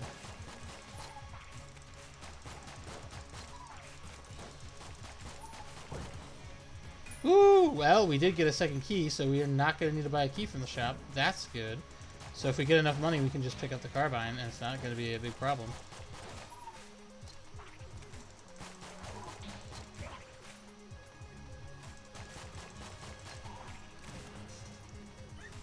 Oh, hey, look. We'll save that for later.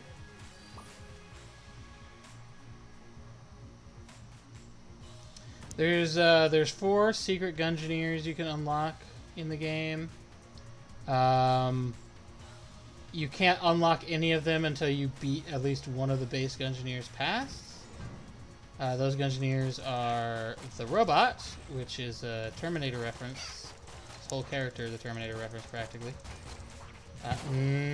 Table. Oh, a third key. Dope. So you have the robot, and the robot actually has the best starter weapon, hands down. In fact, his starter weapon is so strong that it can carry him down to, like, the 5th floor. Like, you could just do a run with nothing but the robot starter weapon, and it would be a good enough weapon. I stupidly tabbed out again like an idiot. It would be a good enough weapon. Okay, I can get all 3 of these. Dope. Fuck. I mean, rocket power bullets aren't bad, but I wish the higher tier chest was a gun. This is good because it gives you flight. You shouldn't use it for damage, though, because if you take a hit, in my case, I shouldn't use it for damaging, because if you take a hit, you immediately lose your flight ability. Ooh, okay, that actually is fun, because that means, I'm pretty sure that means I can go to Bellis' shop and steal something. Oh, and if I could steal from Bellis' shop, I'm stealing the fucking carbine. Yeah! Yeah, baby! Alright, I love being able to do that, because then you don't have to spend any money. So the carbine's really good, actually, so we're going to use it. We get the Trigger Twins! Yay! I like the Trigger Twins. They have a fun mechanic.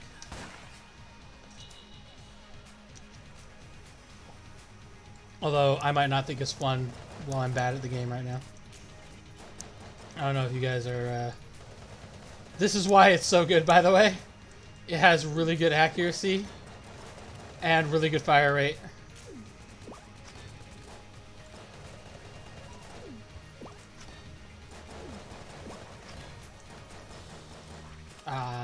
I should not be taking a hit to phase 1 of this fight.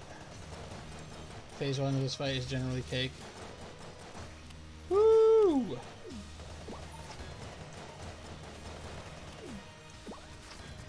Woo! Woo! Ah, man. I really shouldn't be taking hits to phase 1. Phase 1 is until you kill one of the two, and then the other one gets angry and becomes way more aggressive. Which doesn't really make them that much harder to kill, they just shoot more bullets at once. Like that.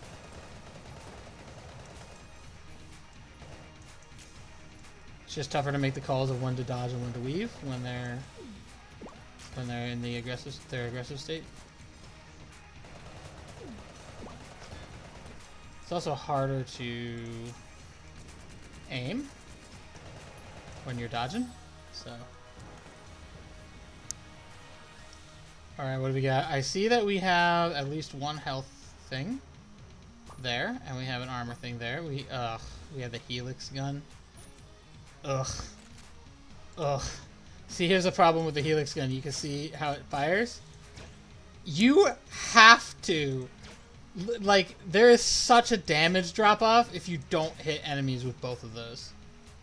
It's an insanely high damage drop-off. It's not a good gun. It's an awful gun, the Helix gun. The Helix gun is absolutely awful. You have to be so aware of your positioning in relation to your enemies to be able to hit them with both of the lasers that this gun has. It's utterly awful. I hate it. Was there anything else worth grabbing in here? Not really. I'm pretty sure we have two. That is not what I wanted.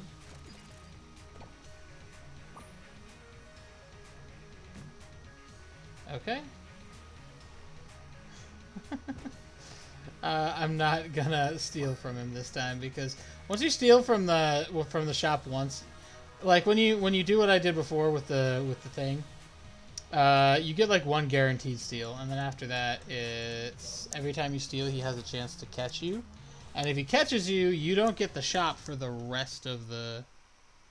No, it is not a good gun. Shut up. For the rest of the run, you don't get that shop, which is really bad. However, each floor you get a free steal, so we'll do that again on this floor.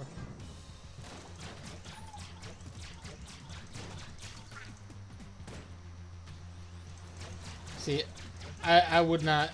You see how I'm only doing good damage when they're in a certain range zone compared to me. Otherwise, I have to like do this stupid janky bullshit to hit them with both lasers, or hit them with one laser.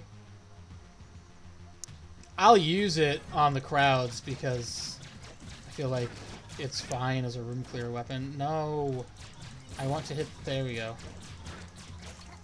It's fine as a room clear weapon. It's just not good.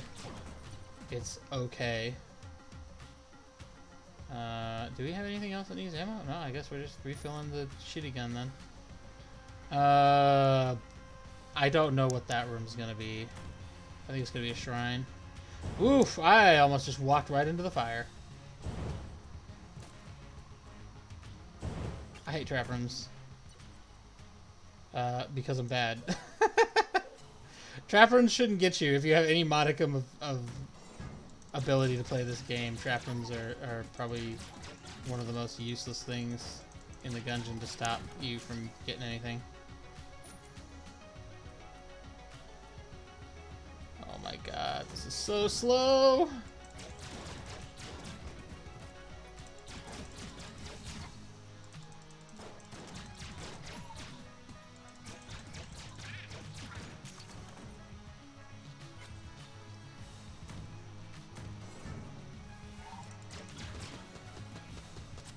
Oh, who's shooting me over here?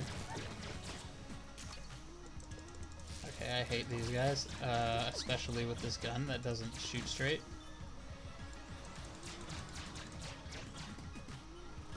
I can see why you like this gun. If you're really like good at positioning yourself, I can see why this gun would be considered good. But I'm not. I've never been super good at positioning myself, so.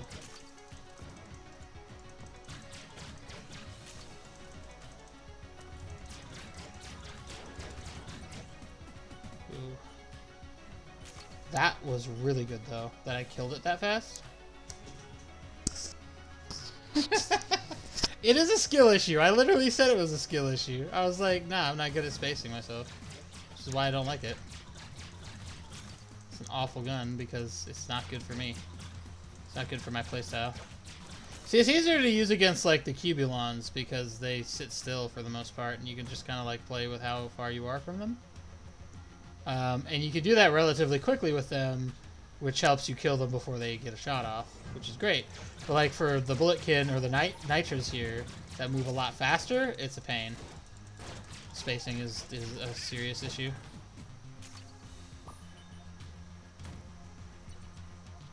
Okay.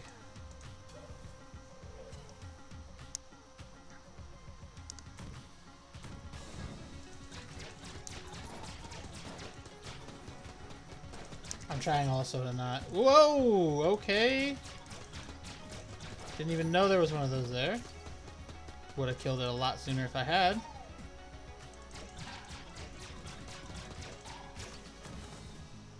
Okay.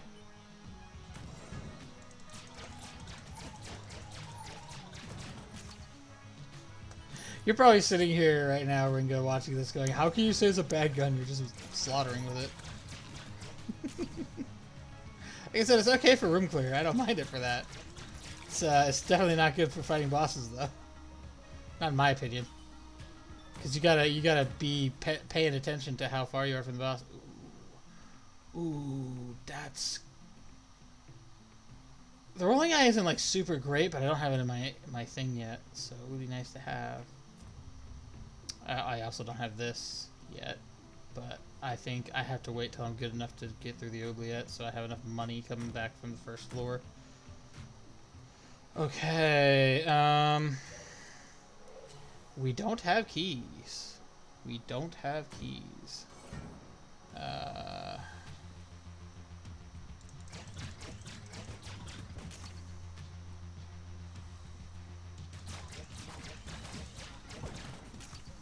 Oh, we have key now. 2 chests? 3 chests and a locked door here. That locked door looks like it's a shrine room. Is it a shrine room? Let me look. I can't tell. I can't tell if it's a shrine room or not. It's either a shrine room or it's like a store.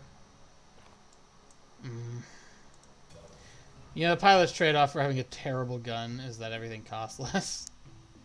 It's 30 for a key, and he only has 1.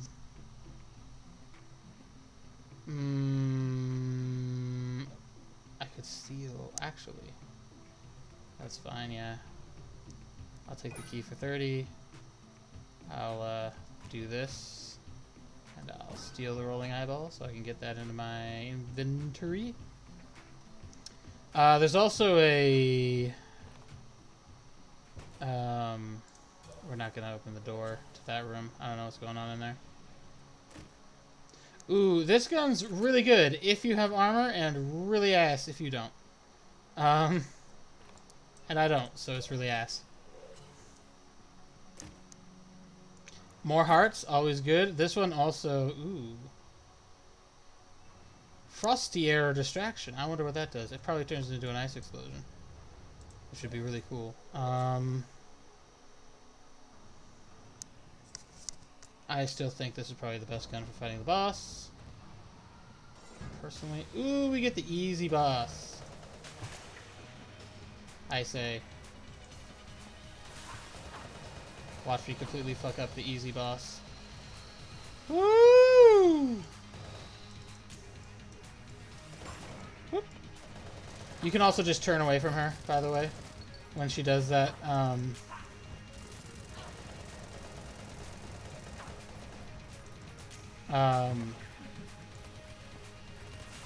That like ring, that like weird ring around her.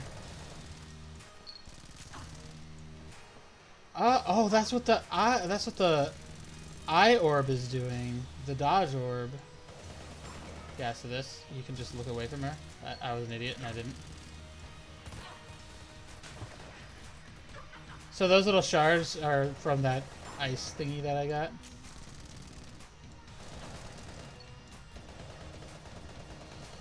Oh fuck, I hate this move. This is the hardest one to dodge. And I'm really concentrating on dodging when she does these moves because instead of shooting while I'm dodging. Because as you can see, I am not doing a good job of that. Like, honestly, these are really easy attacks to dodge, but I'm just bad because keyboard. And I fucking just whiffed an entire thing. Yeah, local multiplayer, I really wish that they would change that they would let us have online multiplayer for this game. But they're not updating this game at all. It's had its final update. There's nothing else coming out for it. They're not adding multiplayer to it. It's awful, but you know, life is.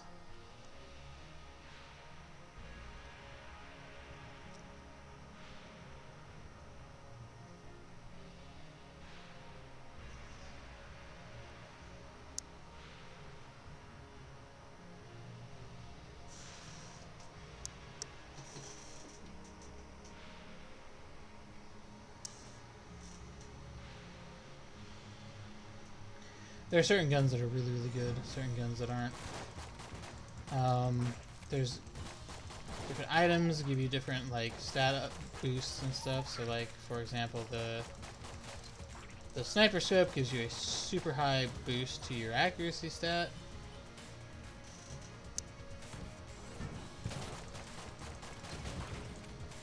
I was so late reacting to that. I should have definitely taken that hit. I'm not complaining, but I definitely should not have gotten away unscathed with that.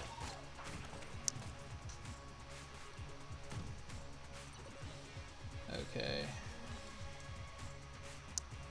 Apparently I left a key sitting behind here. In this room, somewhere. Yep, there it is.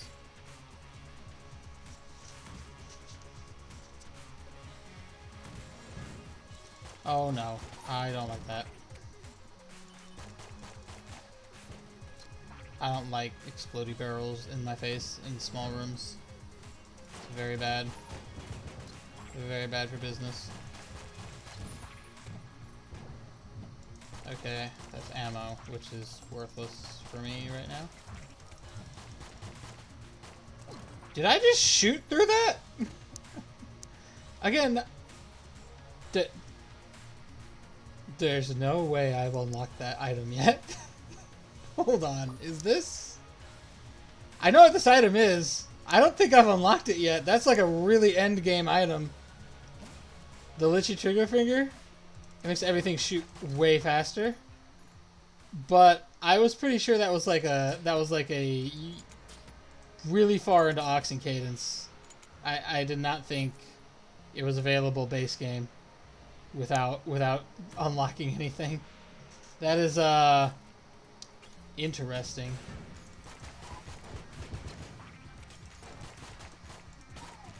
The platinum bullets and the Litchi trigger finger are a crazy combo because they also up your rate of fire. And they up your damage as well. Platinum bullets are really tough to unlock though. Because first you gotta unlock everything else that Oxen Cadence have in their shop, and then you also have to pay them 200 hegemony credits. It's ridiculous.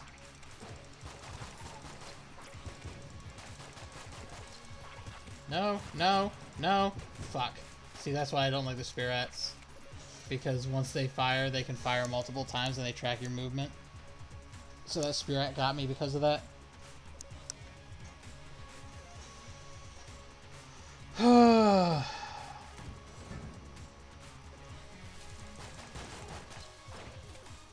How are you not dead yet? These guys are supposed to take 3 shots on the first floor.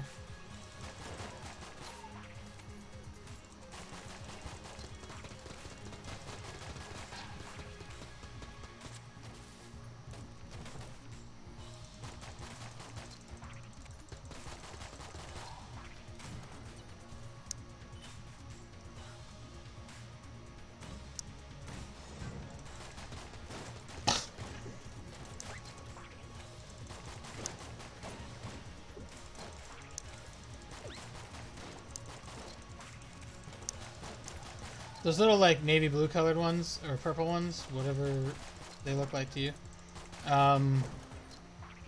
they're called rubberkin, and they can't damage you, but they can push you around. And it's usually a good idea to kill them very quickly when they're in a room. Like you might want to kill them first sometimes, because they're really good at shoving you off ledges and pushing you into other enemy bullets.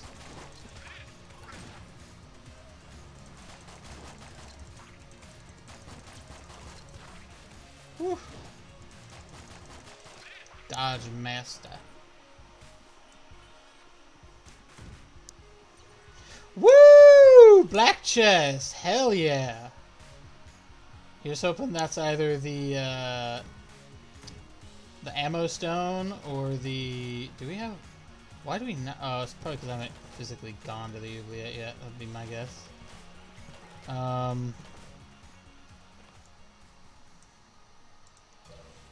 That's really good. I'm hoping either that's the fight saber or the... Oh, I'm trying to remember what it's called. Ooh, this is really good. I wish I had the option to steal again. That is a really good gun. It does a lot of damage. Free health. You know, using the interact button that I totally remembered was E and not space, like an idiot. Alright, what does the black chest have for us? Let's go, baby. That's not bad. I'll take it. I will take it. The Particulator's a good gun. I'm actually... That's probably one of the best options I could have gotten out of the blue chest, too. That's really strong. Really, really strong. So now it's like doubly the opposite of impressive if I lose.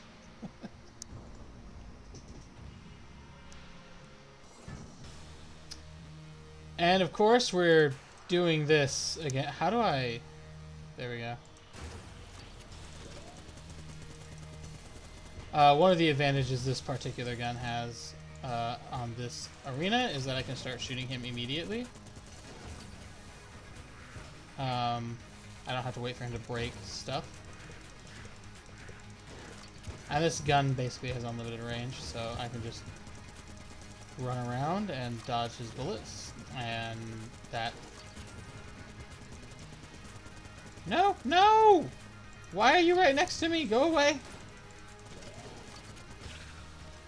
That sucked. I was hoping I would actually do that without taking damage. Alright, we have the power. Thompson. Oh, just to make sure. These can be mimics, by the way, so sometimes you will get your ass eaten by one of those. Thompson's really good as a room clear. Were there any other chests in here? No. What kind of money do I have? 54? Is that enough? No, it's not. Big bummer, bro. Yeah, we'll just leave.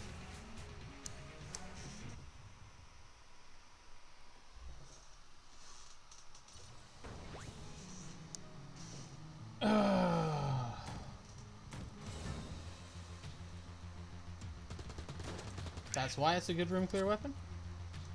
A lot of the times weapons that are good boss killing weapons are also good room clear, and vice versa, but there are also weapons that are specifically really good at clearing rooms, and other weapons that are specifically really good at doing a lot of damage to bosses.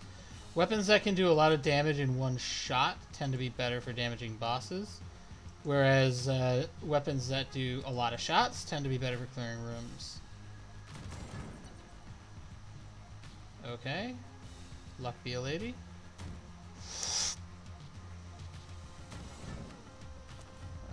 Oh no, that's not lucky though. The fact we killed it so fast is... No, you predictive shot bastard. I hate you.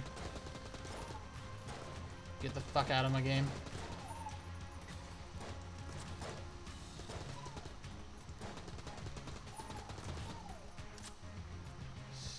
Stupid little bullet can. I shouldn't be having to do 500 IQ plays to get out of your fucking bullet range. Ooh, we are gonna go do this. This is Winchester. So you come up to him and he gives you a chance to shoot at things with, you get like I think 4 shots, and there's targets, so you pay him, and depending, spin away, play the game, you have to break the targets in a certain number of shots. Each shot will ricochet a few times before vanishing, break more targets to get a better reward. So depending on how well you do, he'll give you a chest. If you don't hit any targets, he won't give you a chest. If you hit 1 target, he'll give you a brown. 2, he'll give you a blue. 3, he'll give you a green. 4, he'll give you a red. So, take the targets from the prize. I have enough money, so we're going to do that. And it's never straightforward. You usually have to bounce your bullet some way to actually hit the targets. That was actually not bad. I think I will need... You have like as much time as you need for this, by the way. Okay, second target hit.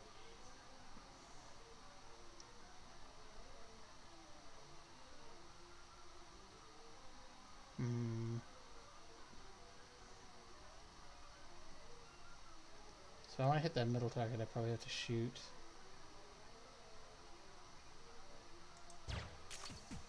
Nah, okay, it has to be when it's the wide end. Ooh, almost. Alright. You can have this. So he gave me a blue chest. Ooh, why a blue chest? It shouldn't be a blue chest. That's not bad, though. I'll take it. As faster reloads. I will take the faster reloads. I'm down with that. Oh, God, no. Another one of these. I hate facing these. They are one of the... They are universally hated as one of the worst enemies in designs in the game. Nobody likes them.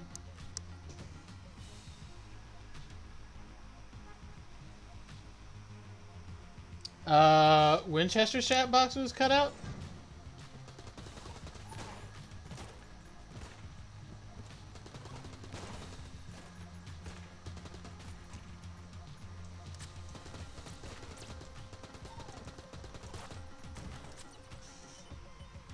Is that what you're saying, Ringo? Ripple?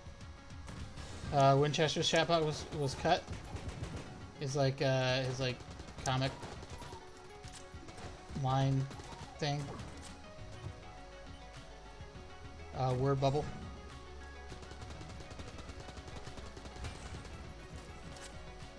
Damn, you take a beating, don't you?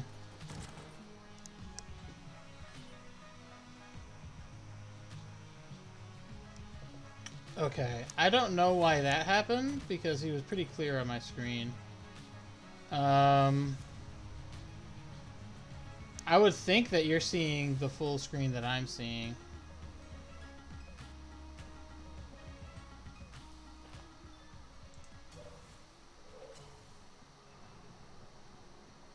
Hopefully that's the case. I'd be actually really upset if I was streaming for like over 2 hours and it turns out that the stream is just like completely cursed from minute 1 because the ratio is bad.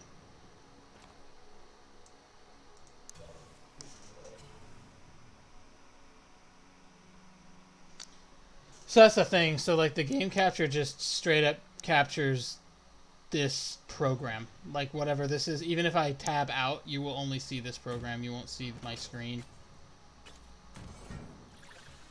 So it's, in theory, it captures whatever size this is. Although I don't know if that's actually the case, I guess.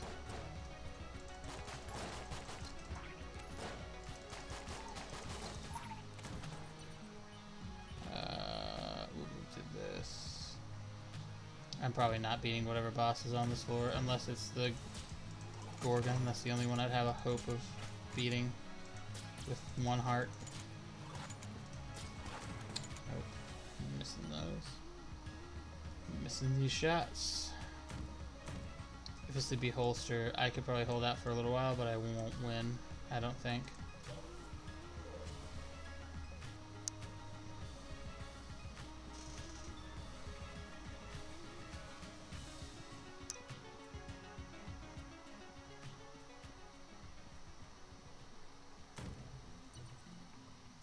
You have hearts. That's good. You have a key, which is also good. 36 and 30. I can't get both. That's annoying.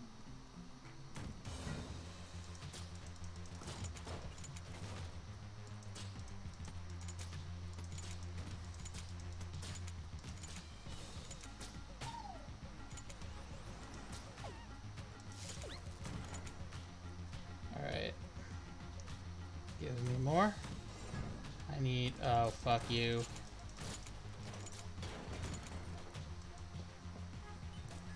I need 66. Ooh, that's close. I need 66 to get both a key and a heart.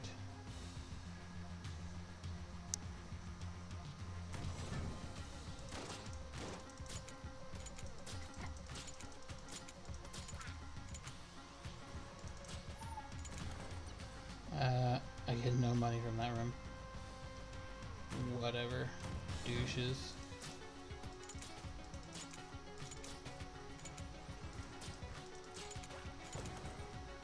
Ooh, I got a key though, which means now I could probably just buy a heart and half heart. I think I've got 3 chests open though. If we count whatever chest we end up fighting in this direction, eventually. So key would still be welcome. For sure.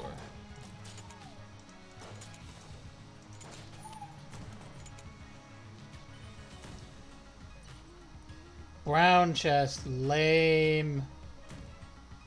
Still gonna need a key though if I want to get all the items. Okay. So yeah, that's enough though. 69, nice. I'm so immature. Alright, what have we got in these chests? The green is the highest rarity, so we'll go for it first. Please be a gun. Well, that's not bad! A gun would definitely have been better, though.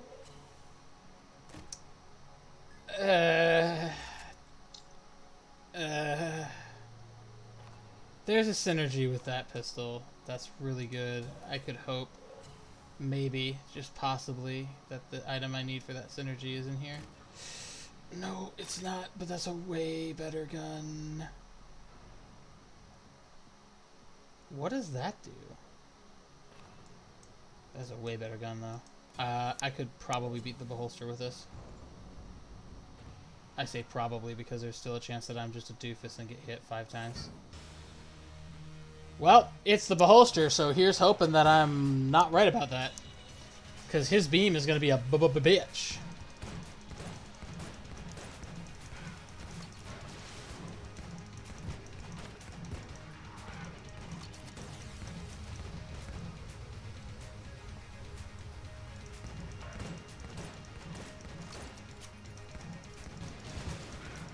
Oh, I'm so glad I got both those really fast like that. Woo! Woof. Woof. Did he kill his own dude? He did kill his own dude. Nice. I did not know he could do that.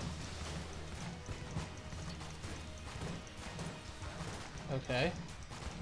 Damn. Taking damage actually does hella damage to him, but it means I don't get the thing at the end.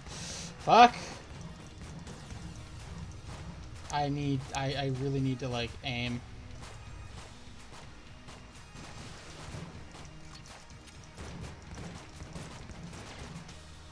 Alright, I killed him.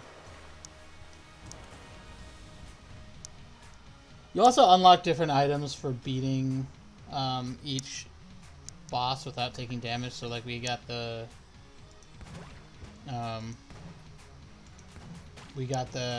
maiden shield. That was for beating the Gatling Gull without taking damage. I will not be able to afford anything here.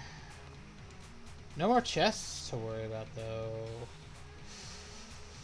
I might go do the Gun Muncher actually, because you have to do the Gun Muncher a few times to unlock the Cold 45, which is a pretty solid gun.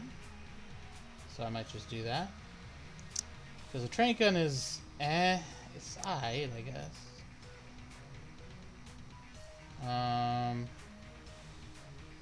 What gun is this? Thompson? Oh no, I like the Thompson.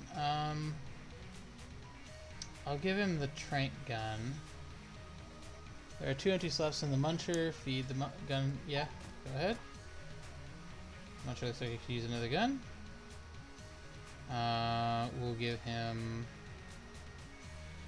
the crossbow. Crossbow's okay, but again, it's not like my favorite or anything.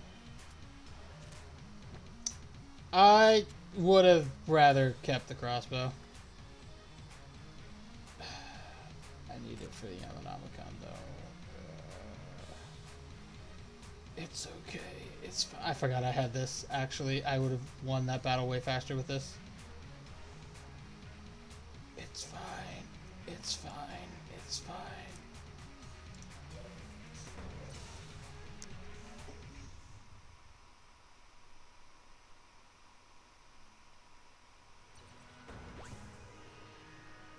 The map isn't right? So in other words, the capture is not quite correct. Fuck, bro, not you, not your predictive ass.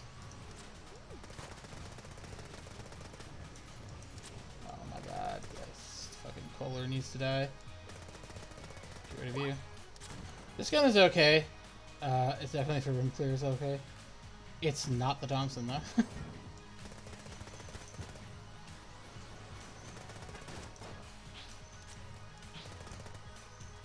Damn, you are not doing damage. It shoots a lot of bullets, but those bullets do no damage.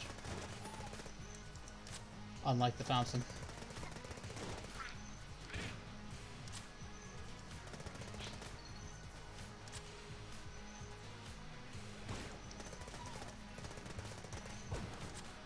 Oh, thank you. I could use the health.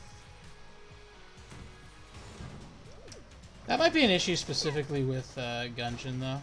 Because I know we didn't have that problem when I was playing D&D last... Or not D&D, TBD last Friday. I do play D&D, but not on stream. That is not a thing I do. Oh, no. Okay. That I did not realize that was an executioner. How do I do that? It says, yeah, it's cropped. How do I do that? In OBS? Where do I go to fix that in OBS?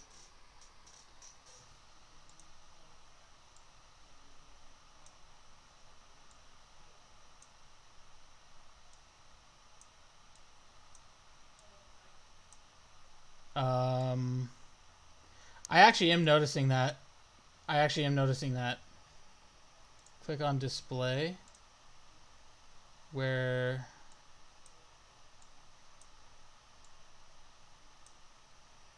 It should come up with like red lines around it. It's got like green line. Oh, hello. Okay, hold on. Yeah, okay, I see this now. Oh my. That was really bad. That was really bad. I cannot believe that was like blown out like that. And it's been blown out like that for 2 hours. Boy, okay. Yeah, it was off by a lot, like a lot. Okay then. I'm actually gonna take a quick break to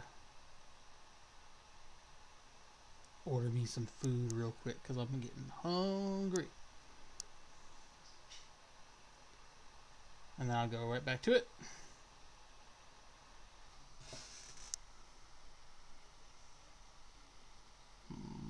What do I want?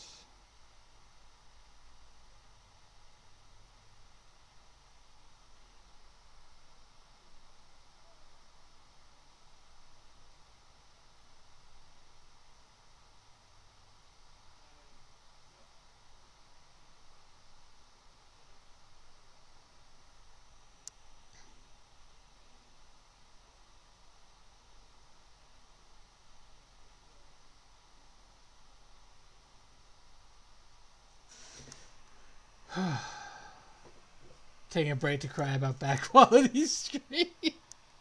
Well, here's what I know now: is in the future, I know that that when I do Gungeon, I have to fix this and make sure that it actually shows the full thing the way it's supposed to. So it's a lesson. That's the thing. At the end of the day, it's a lesson. I'm only starting streaming really seriously now, so I'm learning this now in like my second real stream.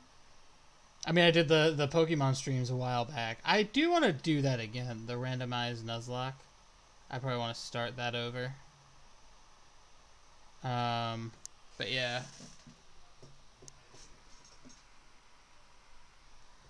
Okay. Did that. Back to the game. We'll actually escape and return to the breach and see if I have enough hegemony credits to do anything. I have 10. I might have enough to do one thing. Also, let's play as a Marine, because he's a little easier to play as, and I'm sucking real bad right now. Oh, we also beat some other bosses. Let's see what this dude has to say. Those two ruffians, the gun-dead toughs, did they put up much of a fight?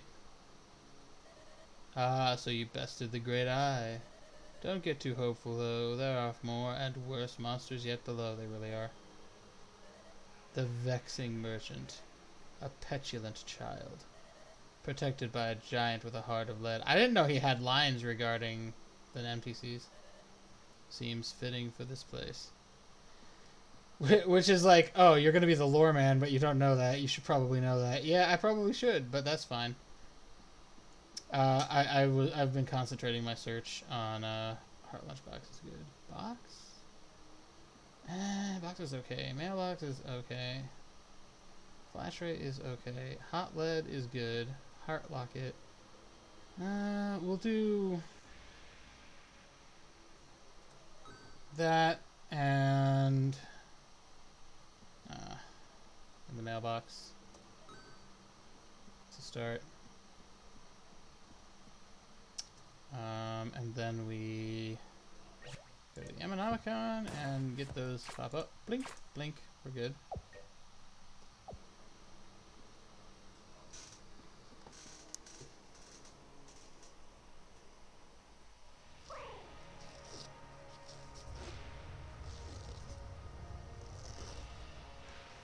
Did that just pop up and say I unlocked something else? What did I just unlock? The Sprun. I have no idea what the unlock conditions for that were. Just play the game so many times, I guess.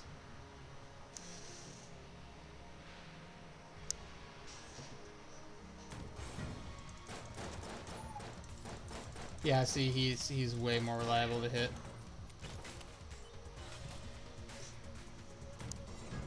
Feels a lot better to shoot with him.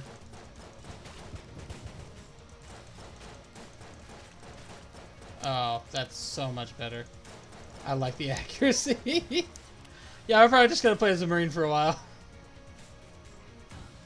I wanted to like be fancy and choose not the Marine as my starter, but I think I'm not good enough at this to not do that.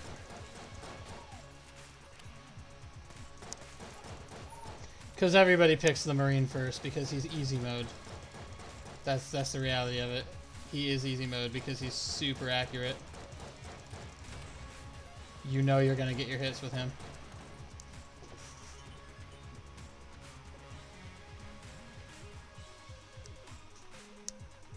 Yeah, pilot is hard mode.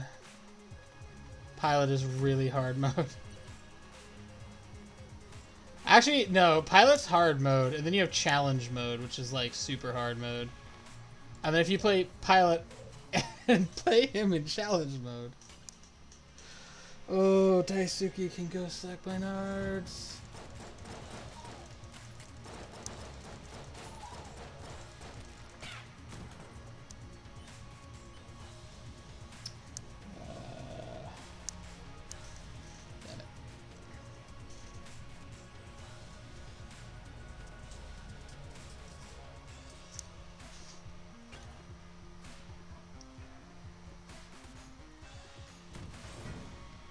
Daisuke, by the way, being the NPC that gives you challenge mode.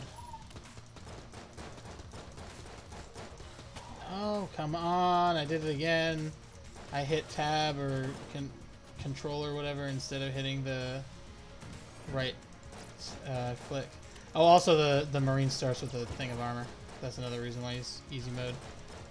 Everyone else starts with one less hit point than him, basically.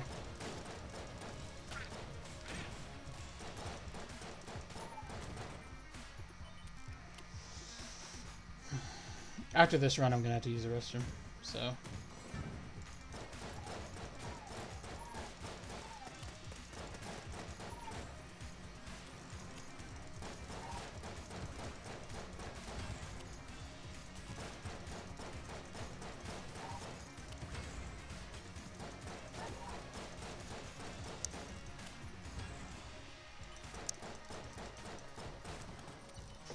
I'm also really not used to having my cursor out here.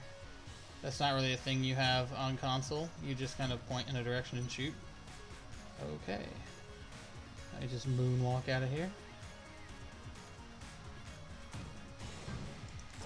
Also, a lot of the times on console, there's a difference in how you move around too, in that you move in the direction. You have like one of your sticks moves you, and one of your sticks aims, and that's a very different move setup than using the mouse. It's similar. It's two different input sets, but it's not quite the same. Your hands are much farther apart, and my brain just doesn't consider them in the same vein. What happened to my helmet? I took a hit and lost my armor. The Marine has a piece of armor he starts the game with, and as long as he has that armor, he has a helmet on. Whenever you pick up armor, you'll get the helmet back. If you lose all your armor pieces, the Marine has no helmet.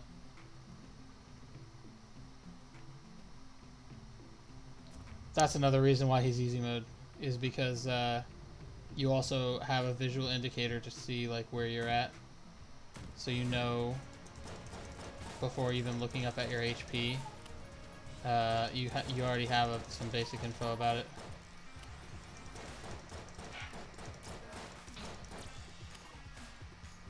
These fucking books. Hate 'em, man.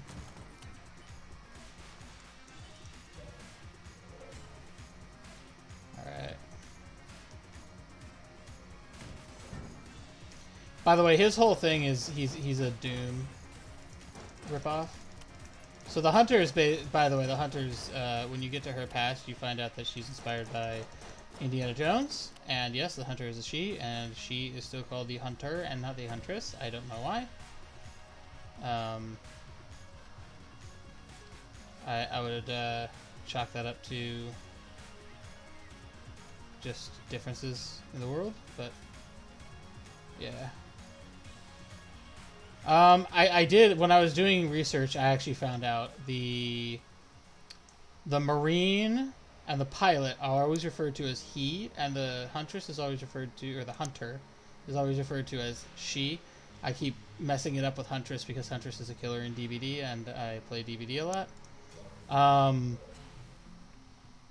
The Hunter is always referred to as she, but the Convict has a very feminine sprite set. Like, she looks very feminine, but I say she. They are always referred to as they, however, in the lore. So I don't know if that's because the Convict wanted to keep as much information about themselves secret as possible because they're like a crime lord, or if they're like a non-gender binary character. I don't know which. I don't know if any of the Gungeon guys, any of the guys from Devolver Digital or whatever. That's a brown chest item? That's a really good brown chest item. Because now I have like super duper accuracy. I don't know what that word means.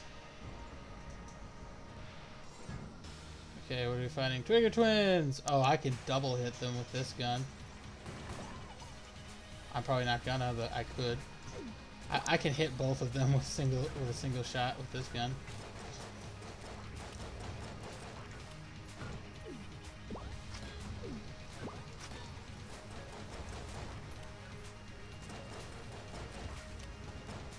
Oh, I took a hit. I wasn't supposed to take a hit there. Woo! Alright.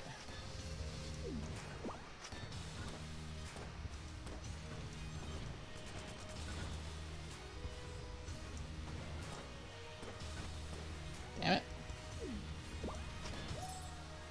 That does so much damage. It's so good.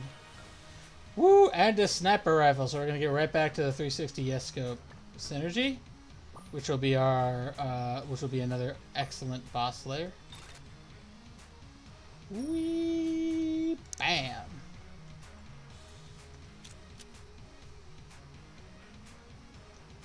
That does a lot of damage. Again, I tabbed out like an idiot instead of just hitting tab, which is what I wanted to do. My brain, when I think, oh, I have to hit tab, my brain's like, alt tab, okay.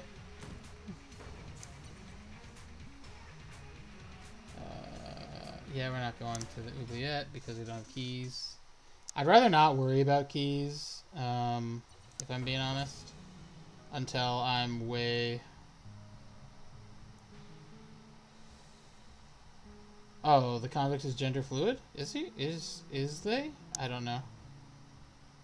POV console peasant tries PC gaming for the first time. He's not wrong. He's not wrong at all. Yeah, I don't know. I haven't done enough research to figure out if the convict is like oh, why do I have this gun out? This is not the gun to have for room clear. I don't have a room clear gun actually, which is bad. Oh, here's how we're gonna do this. No, why? Feels bad, man.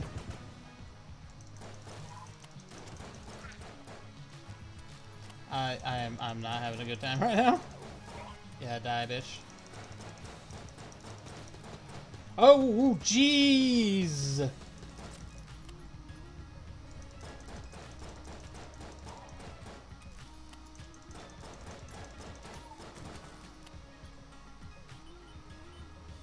The only reason I say I'm not sure which is which is because there's some other stuff in the convicts lore that make it pretty evident that they were trying really hard to keep most of their information out of the government's hands. So I don't know how much of the lore is, oh, this is a gender fluid character, and how much of the lore is, I'm not telling you my gender because it's just one more thing I cannot tell you. They do strike me as a type who would say that, even if they were gender fluid, though. So it could honestly go either way.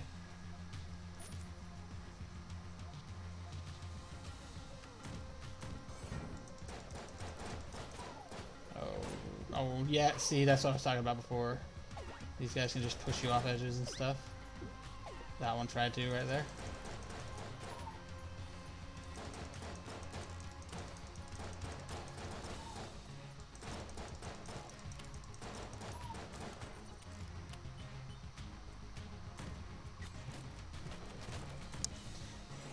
Good news is, usually when they do succeed in pushing you off an edge, they also go off the edge, so...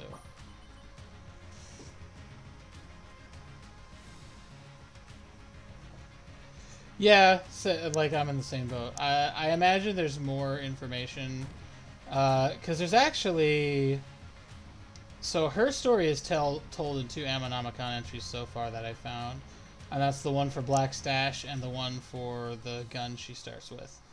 I'm saying she, I should be saying they, because again, I don't know, like, if I keep saying she, because like for the longest time I thought the convict was a she, because I hadn't really, like, at the time I hadn't looked into the lore, I hadn't looked into like the words in the games or whatever.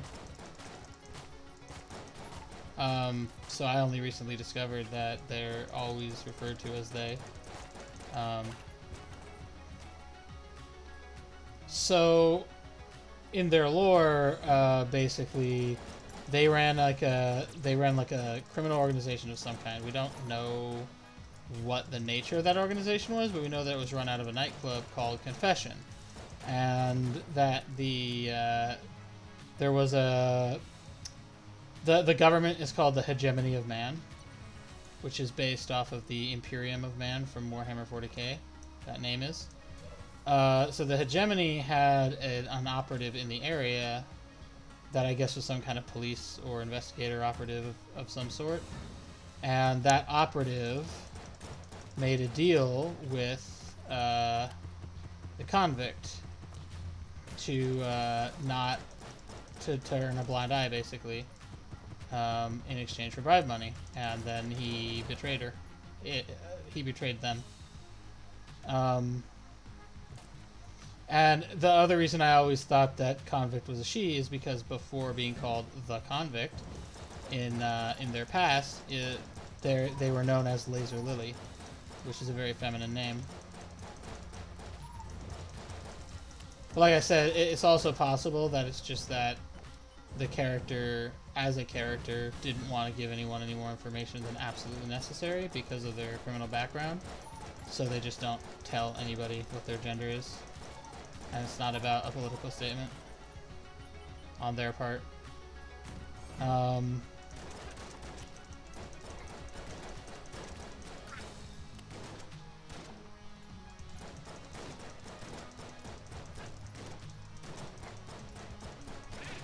Or gender identity, rather, is what I should say, not a political statement.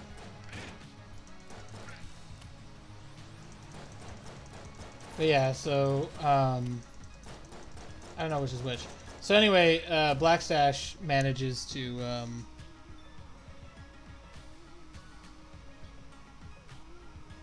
yeah, so Blackstash does a sting operation because Blackstash knows about the organization and how it works, because he works with them. So he mounts a sting operation, and we don't know why he decides to betray her. It's possible his boss was just, like, getting mad at him for not... Or it's possible he was caught and he had to do something, or he would have been in trouble. I don't know, like, what the specifics are. They don't talk about it. The story is told very much from Laser Lily's perspective, and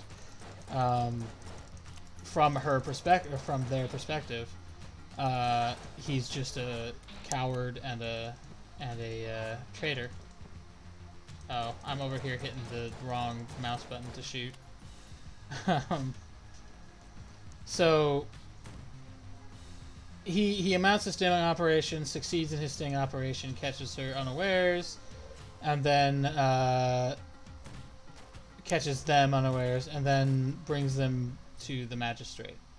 And they make a plea to the magistrate that instead of taking life imprisonment, they'll go to the Gungeon. And that's essentially that. Ooh, that's a really good active item. Do I need ammo for any of my stuff? I don't. Yeah, we'll switch it for the other one. As much as that kind of sucks to have to give that up. I barely use it though. This will be good because it'll be invulnerability for a short period of time. The potion of lead skin. It'll be temporary invulnerability.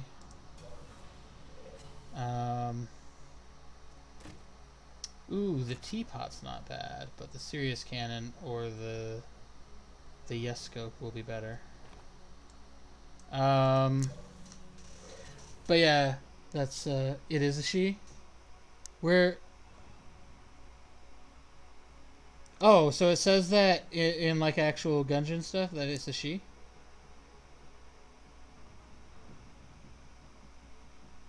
Where does it say that? Where did you find that? Because when I was looking it up online, it says they everywhere.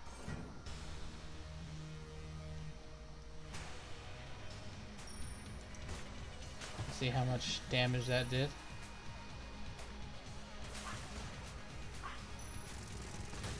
Oh, poison killed me. It's a she on the wiki? Okay. I was looking at the actual Ammonomicon entries. For stuff. So like, here, we'll return to the breach, and I'll see if I can find anything to show you. Because I don't know if it refers to them as anything in this.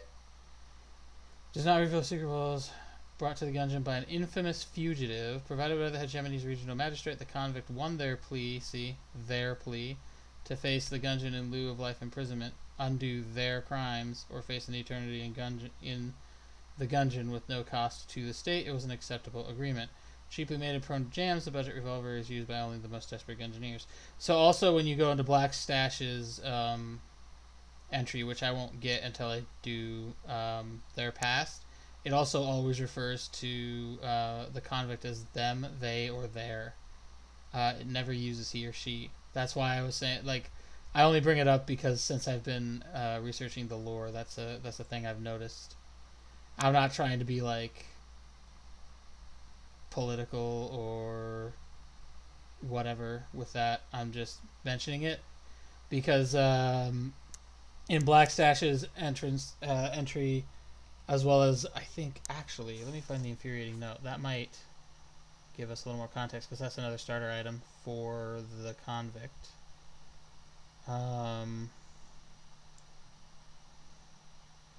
The the infuriating photograph, I mean. Or enraging photograph, I think it's called. It's a passive item. Where is it? It's got to be here somewhere, right?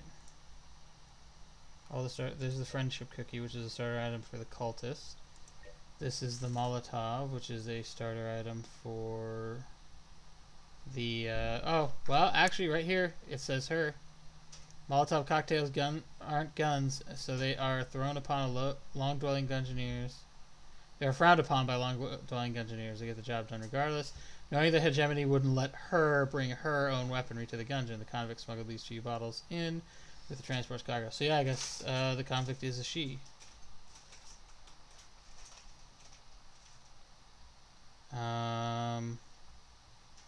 I'm trying to find the enraging photograph, which is another item she starts with, to see if that has anything else to say about it. I might actually have to play around as the convict to unlock that, though, it looks like. Maybe. Yeah, I think I'm gonna have to. That's fine. We can do that. I did think the convict looked like a she. She looks like a she in the comic too. I'm gonna take a restroom break real quick.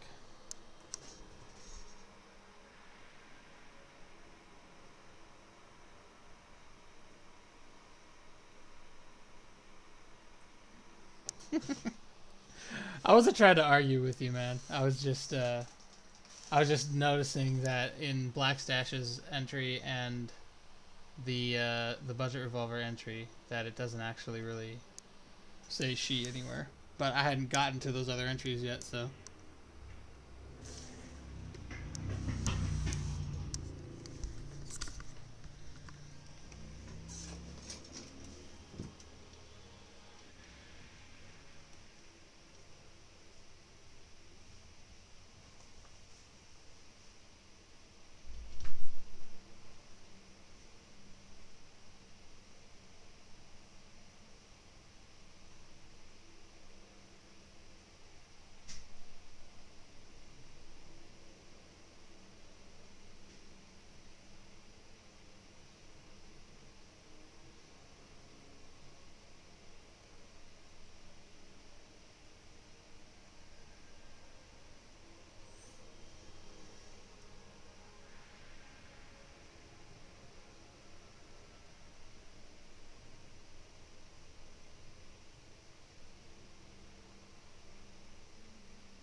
Okay, I'm back.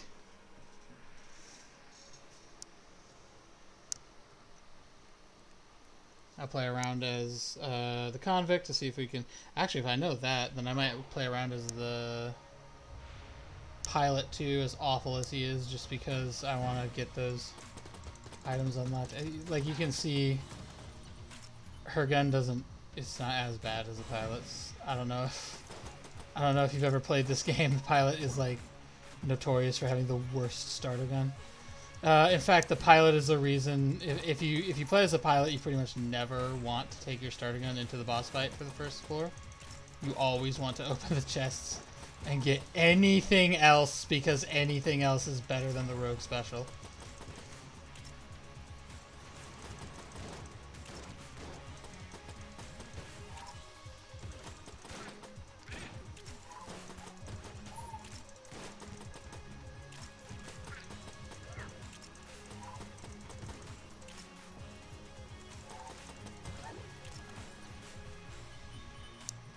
But she also starts the shotgun, and her active item is the Molotov, which does do damage.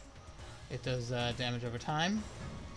Although I would prefer to use her shotgun against the boss. Unless it's the Gatling Gull, because you do not want to be next to the Gatling Gull.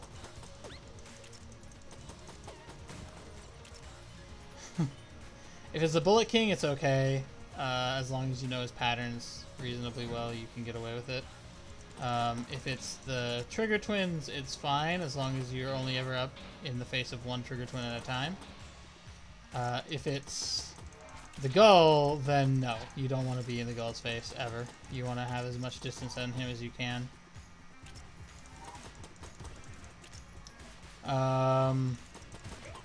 That being said, the Beholster's really easy to nail with the sawed-off. The Ammoconda isn't, though. You don't want to be next to him either. Trying to think. What's the other boss? The Gorgon? The Gorgon's not so bad with the sawed-off. That's another thing. We got our Enraging Photograph. If we take a hit, we deal more damage for a short period of time.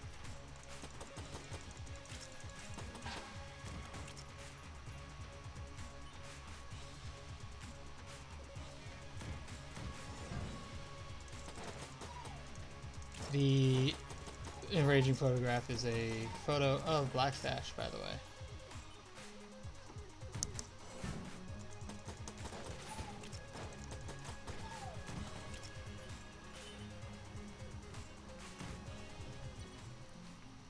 I think the Convict has probably one of the most fleshed out backstories, because we know a little bit about the Marines. We know he worked for a company called Primerdyne, and that the Primerdyne company has to have existed at the same time as the Hegemony, because the events of his past take place 7 years prior to the Gungeon, and the Hegemony is currently in control of the space around the Gungeon, which means it's a currently existing government out there in the galaxy.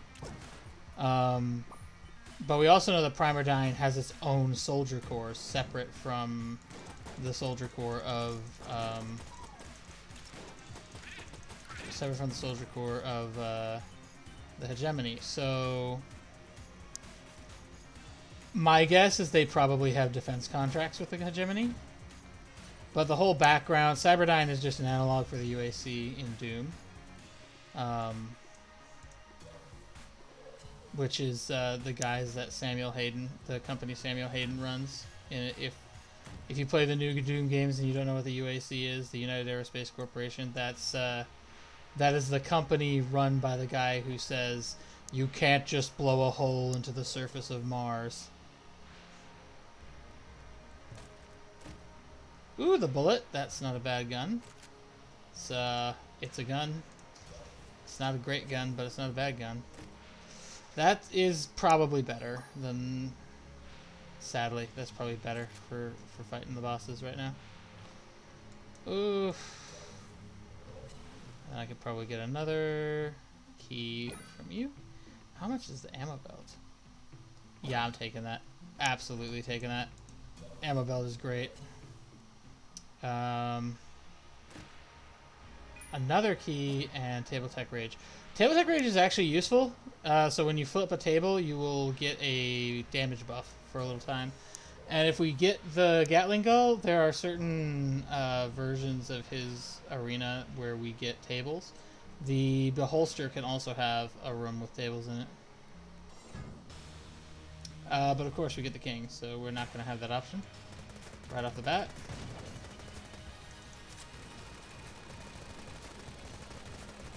It's alright, we took a hit and got damage up.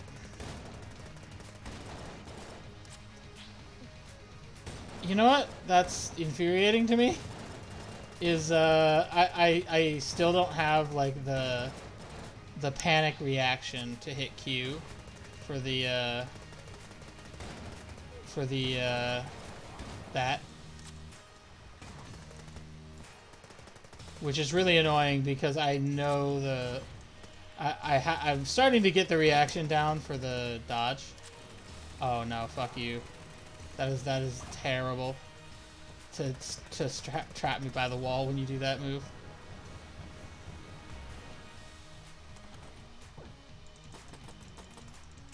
Okay, we're gonna get an extra heart, even though we failed to properly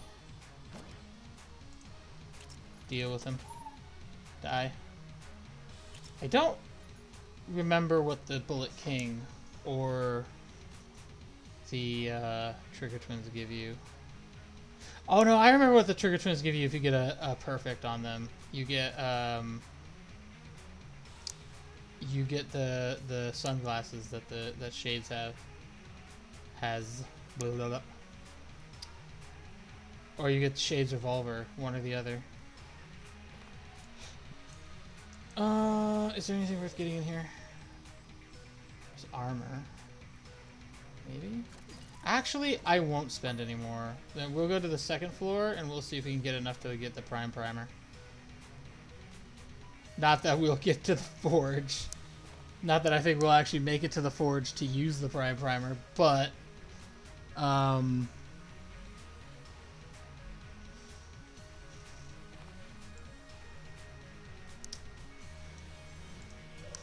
hopefully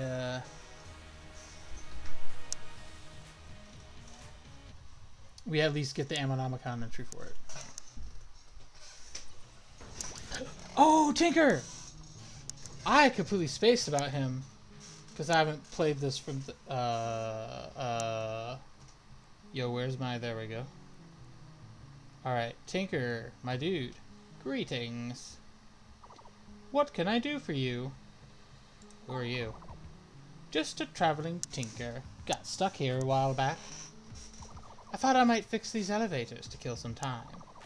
The elevators only go down one floor at a time right now. With the right equipment, I might be able to configure these to traverse multiple floors. I'm talking shortcuts here, Jumpsuit. I'm not sure yet. Won't be easy, though. Whoever engineered this place was crazy. I'm going to head back to the breach for now. Speak with me there when you get a chance. So now, regardless of whether we win or lose this run, we need to go back to the breach to talk to him. Because what will happen is you can go down here. And then he'll be down here and he'll ask you for items. And once you get those items, he'll unlock the ability to start on the second floor rather than the first.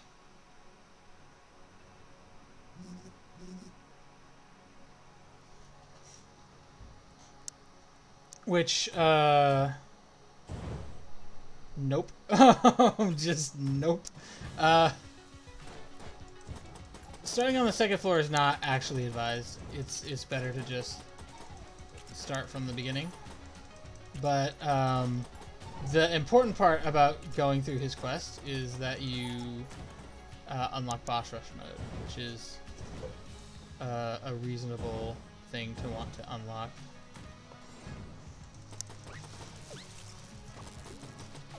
Oh, that was a crack shot. That was so good. Oh man, this gun actually has reasonable range. It's not super accurate, but it does have range. That's nice to know.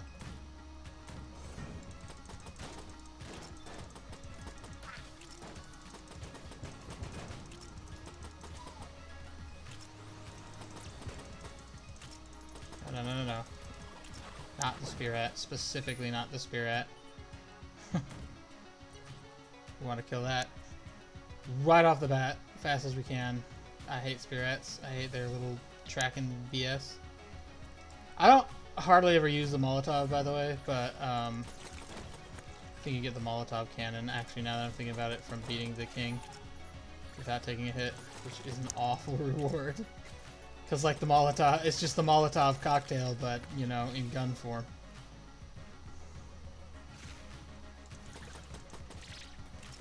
I'm not super cheesed about the Molotov cocktail either.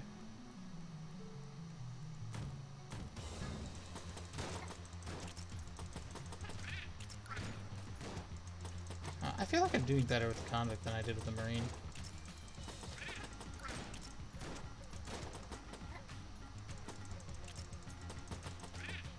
Maybe I am, I don't know.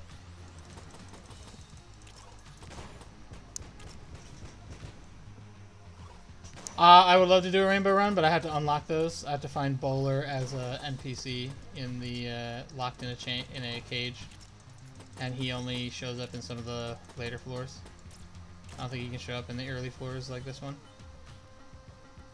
So yeah, when I do get him, yeah, I'll absolutely do rainbow runs.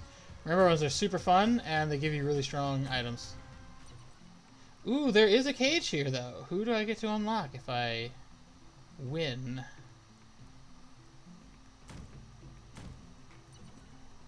Old Red, which is a fun name because he's blue.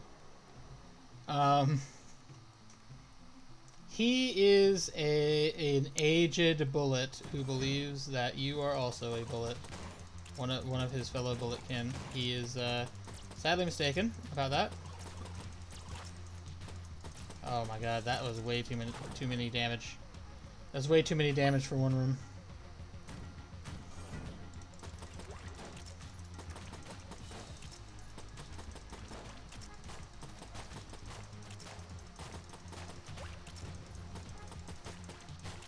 Well, what other guns do I have? Didn't I have like a machine gun? Something, a machine pistol? I might have been holding out on... Oh, I have this. Why am I not using this? This is much better for room clear.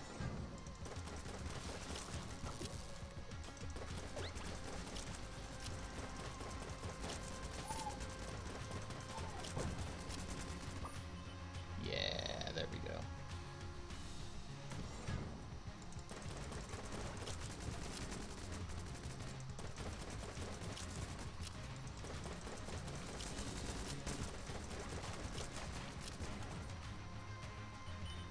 Alrighty.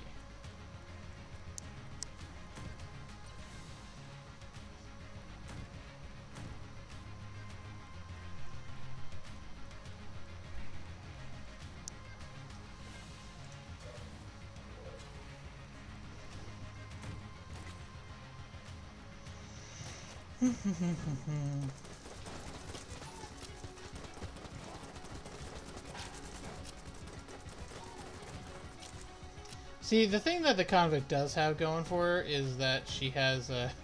See, I knew I wasn't going to have to actually clear this room. That would have been awful. I hate that room. She has that, like, you get a damage boost when you take damage, which is really good because it's kind of a mulligan for you. Although I wouldn't call her easy mode. I would still say that the Marine is easy mode. She's more like... She's not like hard mode.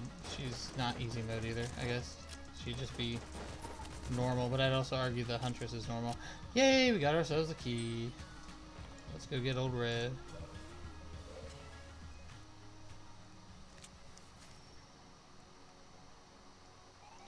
Ah, what's this now? Oh, thank you for rescuing me, young bullet. It's always nice to see fellow ammunition. I accidentally locked myself in here. My eyes aren't quite what they used to be. Ugh, time to get back to work. Okay, so that's what he says. Alright, he'll be unlocked now. He sells blank-based items. So you can find him hanging out in rooms in the Gungeon now. He'll randomly spawn. And, he will sell items that are either blank related or have blank like effects. Ah yes, we got the Mega Hand. The Mega Hand is dope. And we got the laser pointer, which is super dope. What is that? Never mind. We're gonna use the machine pistol. That is actually a really good synergy. I'm glad for that. Please tell me you have an ammo box. Fuck, dude, that would have been so good.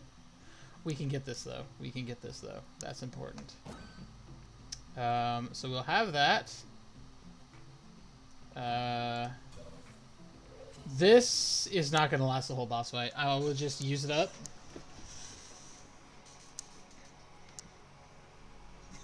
Oh, are you asking me about the bullet gun? This one? It is a gun, or it's a bullet that shoots guns that shoot bullets. It's hold on. I'll show you the Amicon entry for it. It's really funny. This strange gun, shaped like a bullet, fires bullets that are shaped like guns. Those gun-shaped bullets continue to fire bullets in flight, but those bullets look like bullets. Straightforward Gungeon engineering. Yeah, this is the tone of Gungeon, by the way. Like I'm talking about the lore and how there is actually like a whole world and a universe here to build off of, but this is the general tone of the game. It's very comedic, very gun-based comedy. A lot of guns are just references to stuff. So like the Mega Hand is a reference to Mega Man. It's a relic of the 10 Days War against the robots. This is actually an event, and there are multiple items that mention this event, the 10 Days War against the robots. The most powerful robot masters who could modify it for their own styles of combat. This one's basically the Silver's Wall, which is a nod to how Mega Man could change up the weapons he used. So yeah, a lot of the lore in the game is references. By the way, the 10 Days War, this event right here, the 10 Days War against the robots, that event is a reference to Blade Runner, as you'll find out when we unlock more things that talk about it later in the game. So here's the enraging photograph. Combat brought with her to the Gungeon, deal extra damage for a short time. On the journey to the breach, the pilot once asked her why she always stared at this photo. Later, she was released from the brig. I suppose that insinuates she beat the crap out of him, but it does say she here too, so her and she, so I guess that does make her like solidly that. Oh good, it's you. Alright, cool. This is the synergy, by the way, that I was just saying. The synergy is really strong, it's really powerful. This is why I can fucking kill his son really fast with it. I can kill him pretty fast with it too. Oh, not if I have to worry about that problem. Woo. I might actually kill him with this. Yeah, I might actually succeed in killing him without having to switch guns. Yep. I did. Yeah, it's really strong. This synergy is really strong. It is so strong. It is one of the best synergies in the game that you can get. Laser rifle's really good for clearing rooms, by the way. We already know that there's no ammo box over here. There might be something worth grabbing, though, if I have money for it. Yeah, we'll get a heart. Why not? I've already got the prime primer, so we're okay. Let's go down to the black powder mines.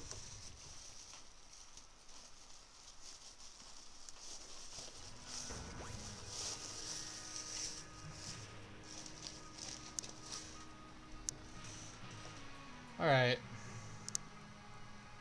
Oh, what was that jerky weird motion? We actually have really good guns, so we should be able to...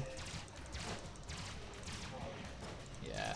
You want to try to take out the Killifids, that's what that green octopus dude was. You want to take them out really quick, because they can summon like a bunch of little spots all over the room to shoot bullets at you from like 5 different directions, which makes it really tough to dodge.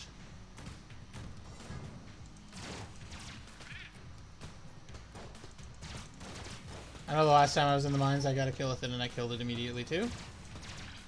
Those guys, the pink Gunzukis, which I think are called Gunzakis, are believe it or not, they're references to Godzilla, first of all. But secondly, that normally when they fire, their little bubble will turn into 4 different bubbles, and it'll make they just fire more stuff at you. Oh, I did not notice the poise bill on there, which is not a good thing. Definitely a less than ideal scenario there. Okay. So these skulls will, as you can see, track you, but they'll eventually destroy themselves. Interesting fact about those skull enemies that were there, they're actually the skulls of people who got filled with magical gunpowder from these gunpowder mines. And that's why they fly around to shoot.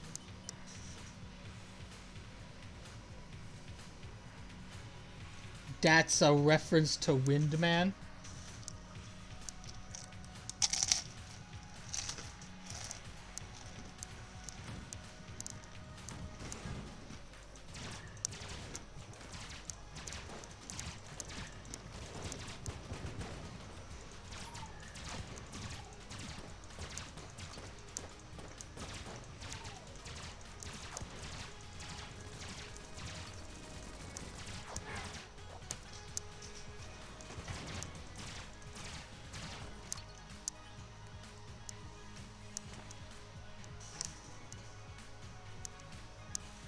Yeah, he's a Mega Man boss. I don't doubt that Windman's a Mega Man boss, but I don't know if it's a reference specifically to him,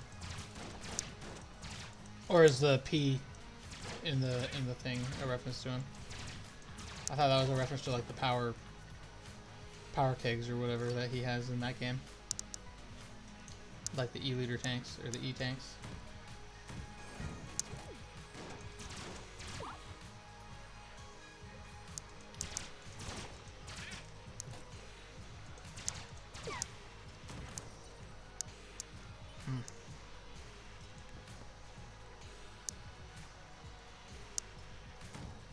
What do we got in here? We got a poison vial. If we can, we want to get that. But we probably won't because we've only got 10 right now, and I doubt this level will give us enough. Oh, maybe not. Maybe I spoke too soon. There's a lot of baddies in this room.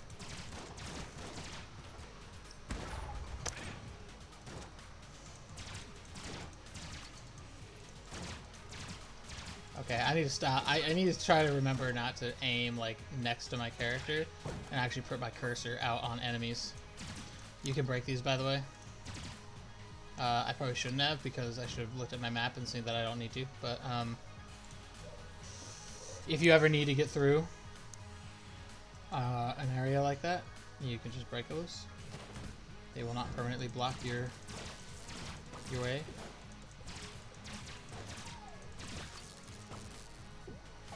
Alright, you're dead.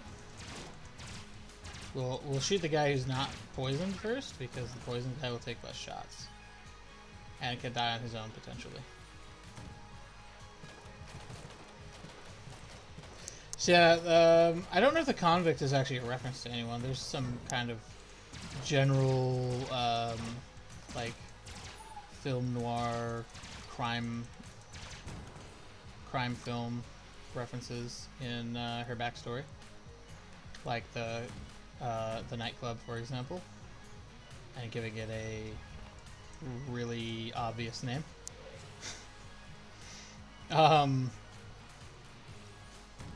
The Marine is just straight up a giant Doom reference. Whoa, what is that? Oh, that's a Chance Balon. Okay, that makes more sense. I was gonna say, I think Blizz Balons spawn up here. Okay, we're actually going to refill this gun. I don't know if you can see that in the sprite for it. It's got like a little like blue thing on it now.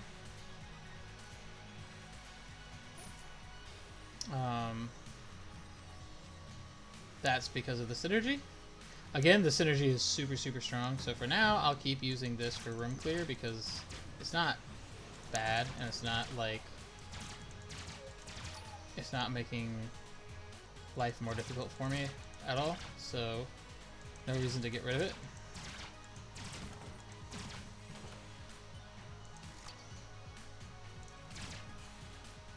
But that being said,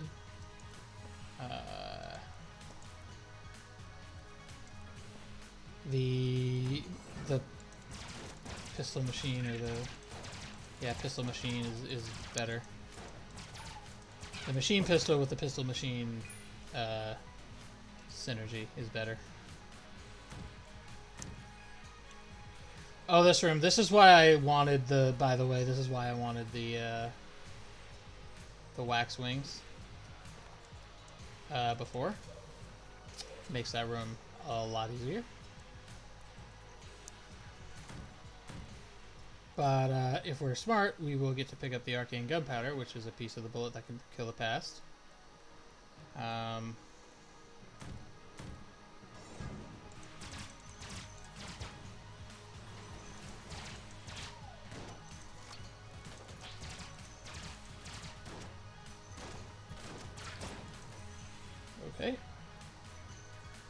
go back.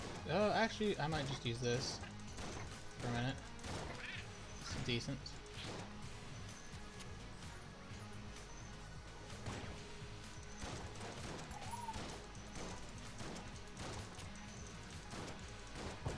And these weren't very tough enemies, so we're okay. We might actually get to the boss of the black powder mines for once. Also, anytime you break a container, you have a chance of spawning a gun fairy. Okay.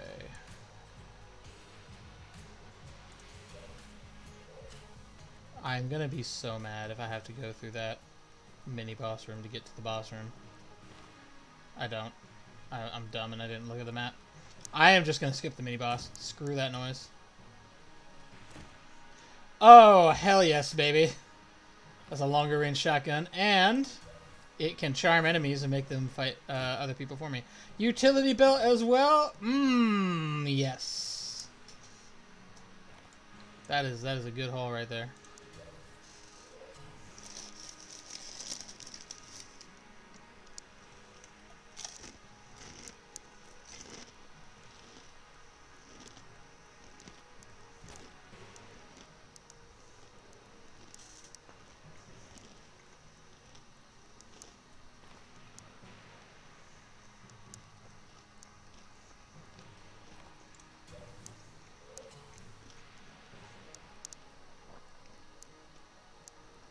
Okay. Now, if we are incredibly lucky, we will also get the arcane lead or whatever. Okay. That definitely should not have happened. I was right on the edge. Okay, so if you're wondering about this, the way this works is you get in here, you go around, and then you want to dodge roll into that. And then you're gonna continue to do this.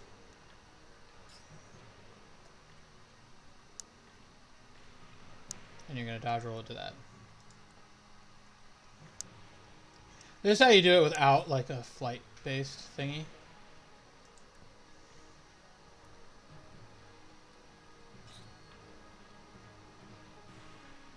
Because you can also, if you have like a way to fly, you can also just fly.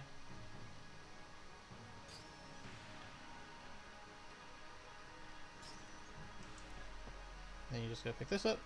Bada bing, bada boom. And you could just take this back, but why bother? We have teleporters. These cost too much. Oh, here's hoping I can actually win against whatever it gives me.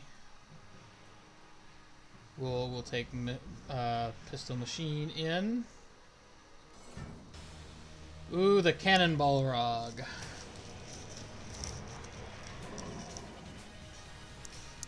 And if you can't tell me what the cannonball rog is a reference to, then I don't know how to help you.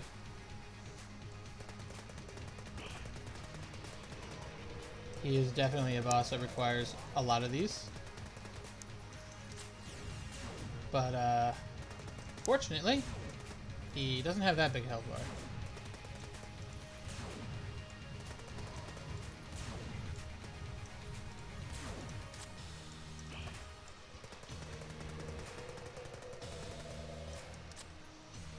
He can turn the whole map black, which he's about to do, yep.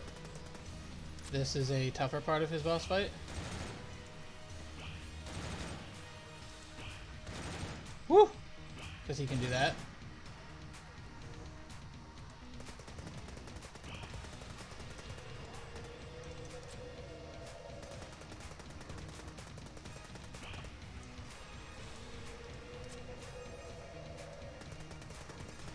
There we go. We got him. Oh, we're going to the 4th floor, baby.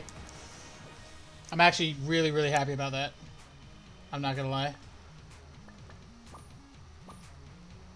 Alright, give me this. Give me this. What is that? Muscle relaxant? What does that do? What's the synergy? I'm not sure I like that synergy. I think that's the one that makes it huck its entire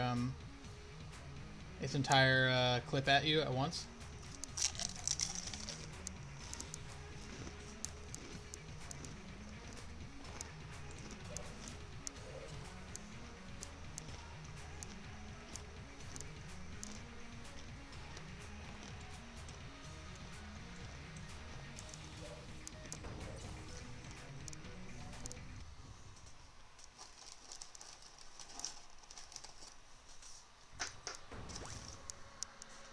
Alright, I need to see what we've got for guns.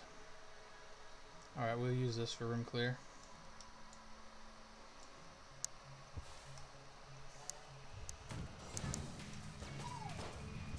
Okay, that Reaper, you can't kill him, and he'll just shoot a line of bullets that follows you around.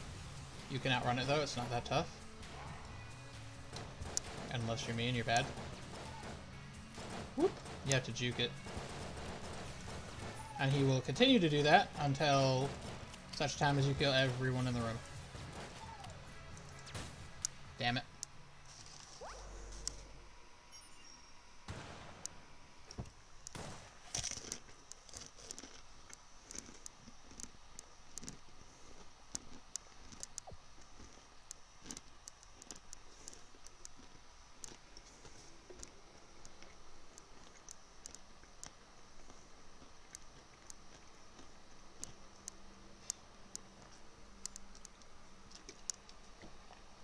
I should have taken an auto weapon. You know, I should have taken the bullet into that room. I did way better as the convict, but I'm still going to use the Marine anyway. Alright, go talk to Tinker. Oh, you can, once you find him in there, you can talk to him out here. Not in the mood. Not in the mood. I'm off duty. Scram. So, if you ace his game, e.g. you hit all 4 of his targets 3 times, he gives you an item when you lead him out here. Oh, you again. Good. I don't know if this is the voice I gave him. I can't remember. Looks like some of the elevators connect to this room, so I'll set up in there. I'll need to do work on each floor to get them working, though. Meet me in the elevator shaft in chamber 2. Steady aim, soldier. Yeah, the characters have different nicknames. It's like he called him soldier, but he called her jumpsuit. Oh, actually, we beat the cannonball Rog, so he should have a line about that. That dust. You bit deep in the mines. Fought the great skull then, have you? Everything in here eventually dies, but the bones remain. Oh, so the cannonball Rog is an actual skull then. Okay. That was something I wasn't sure about looking into the lore. I wasn't sure if it was actually the skull of some massive beast or if it was just like a metal piece. I wouldn't think too hard about it, though. Have you heard of the Gungeoneer Theodore of Raz? He was known for his alacrity, but faltered with the eyes of the galaxy upon him. So beloved was he that he was granted a second chance, a new life with which to challenge the Gungeon. And yet, again he fell. Today I'm drinking to him, poor bastard. Okay, so that's actually a reference to a real life, like streamer or gameplay person. I don't remember if they were actually a Gungeon player, but I'd have to look it up. Theodore Ross.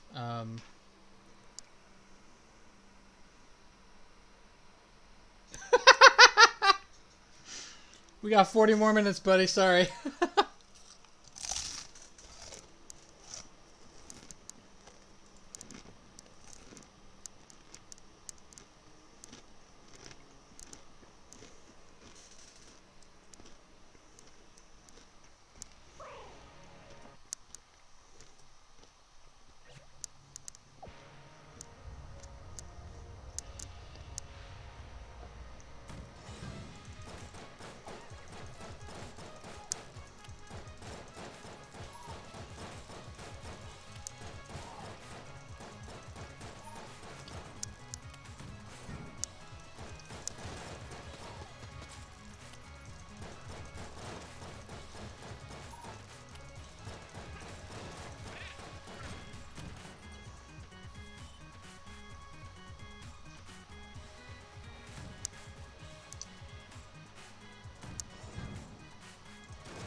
Alright.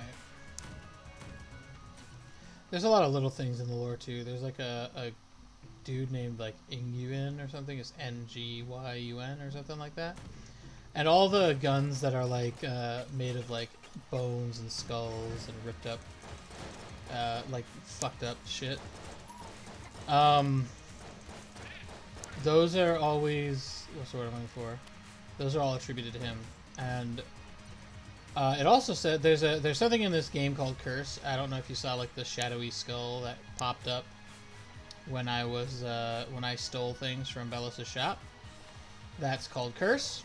If you get enough Curse, you start fighting jammed enemies, which is glowing red versions of enemies that take more damage and do more damage. Take more hits and do more damage. Oh, nice. What do you have? Ooh, an escape rope. That's an active item, though. Oh, that's a grappling hook. You know, now that I think about it, I think the grappling hook is an item that lets me steal from the shop. By the way, stealing from the shop is a very important mechanic in this game. I don't know if I've made that clear. You, again, per floor, you only really get one successfully guaranteed robbery.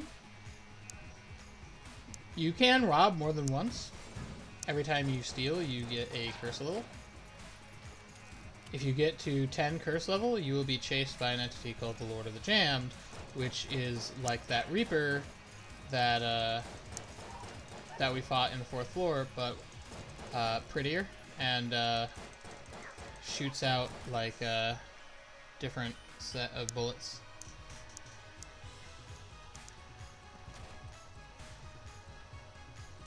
But he can't be killed, so you just have to deal with him until it's over. So you get to the... And he follows you like through the entire floor. And I have to do that at least once. Because, so... Yeah, I have to do that at least once because you have to fight him and not kill him because he's not killable. You have to have him spawn into your game to get his Ammonomicon entry. Oh, that is definitely not an action I should have taken. Where are you? Little shit, I'm not even gonna let you get a shot off. Oh yeah, like that. That right there. That's that was a guns fairy.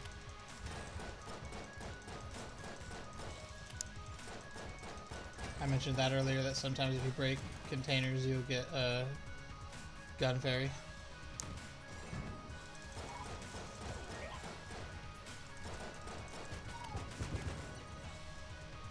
The Bullets Pass is a reference to Legend of Zelda. The enemies in the Bullets Pass are named Aghanim and Canon, and they're a reference to Aghanim of A Link to the Past and Demon Lord Ganon.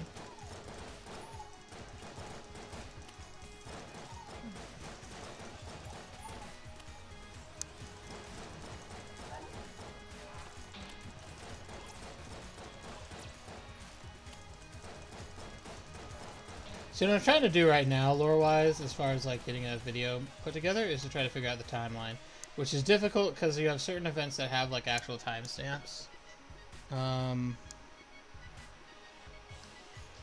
Teddy Rass, yeah. Teddy Rass is what Theodore Rass was referring to, for those watching this later. He was a speedrunner. And he basically told you the story of that guy. He speed ran, and something happened, and he failed.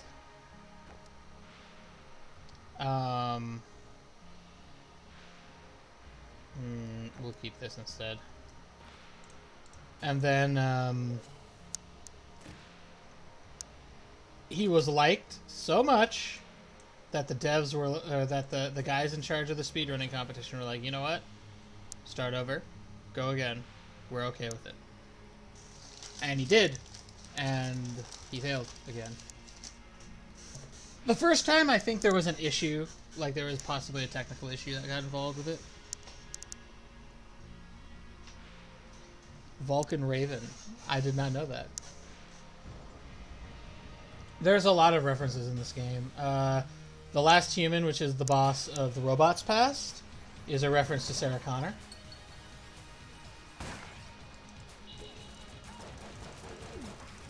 By the way, this gun is one of the most meaty guns in the game. It's a lowercase r because r looks kind of like a gun.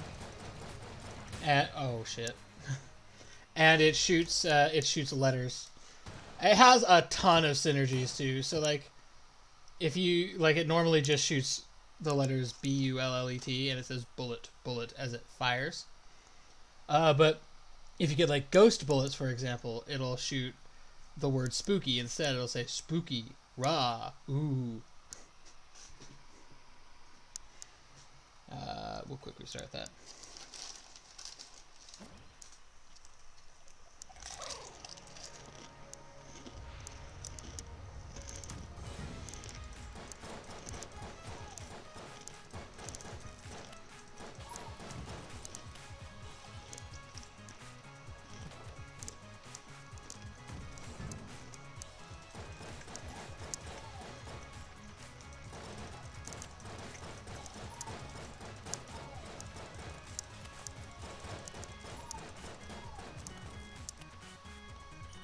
I'm pretty sure me chewing on that is audible.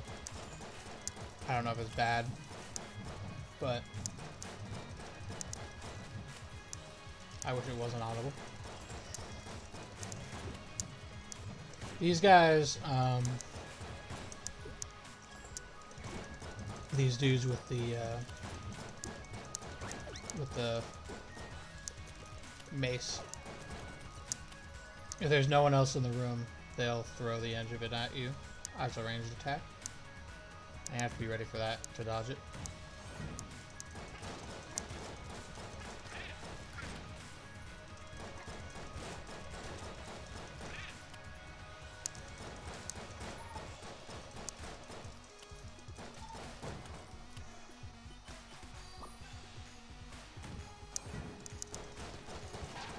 The hollow point, which is that ghost enemy, is another enemy that makes reference to the curtain in their Ammonomicon entry.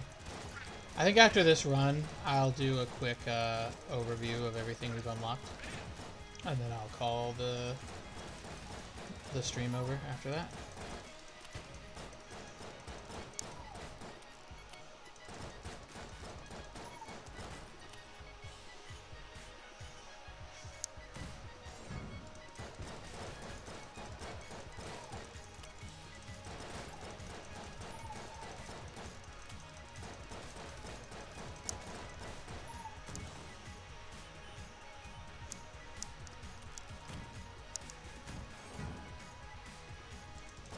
There's a gun called the Rad Gun, which I think it's called the Rad Gun or something similar to that. Its whole thing is that you have to reload it correctly and it'll do more damage. It can do a lot of damage per shot, but only if you're reloading it. And every time you reload it, you have to reload it faster and faster and faster. And it'll say things like, cool, rad, when you reloading it. And then if you miss a reload skill check, it'll be like, whack.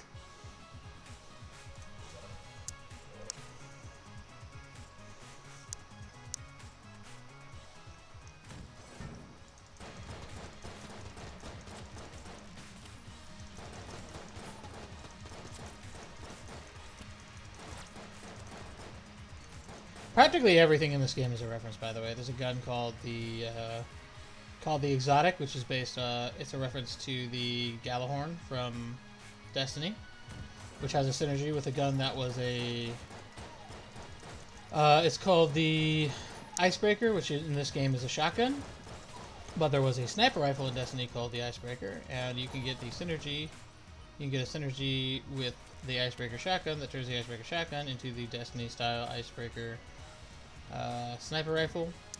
You've got, the backstory to the Marine.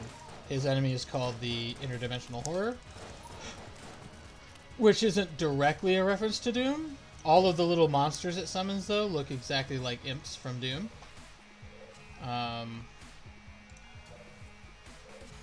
And the whole story of how Primer Dive Systems attempted to open a transdimensional portal for the purposes of gathering energy. The fact that the Marine starts out in a cell, not in his room, in a cell. He's a low-ranking individual who was already in a cell for something he did when everything goes down, is a reference to the original Doom guy, and how the backstory for the original Doom guy was actually that you were ordered by a CO to fire upon a crowd of civilians. And not only did you refuse to follow that order, you punched your CO in the face for it. And they sent you to Mars to babysit the UAC facility. In the Marine story, he actually, when the alarm klaxons blared, he sees a trail of blood leading to the science lab, went, fuck that noise, and left. But in your past, you go back and you kill the interdimensional horror. Also, the interdimensional horror is called an abyssal fiend. The alphabet gun is really good.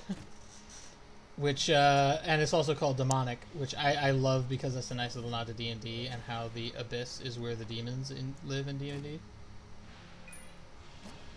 Table tech money. Oh man, this is the best table tech, by the way. Let me show you how table tech money works. Let me see if I can find a room where I can break all the tables. Of course, I immediately picked the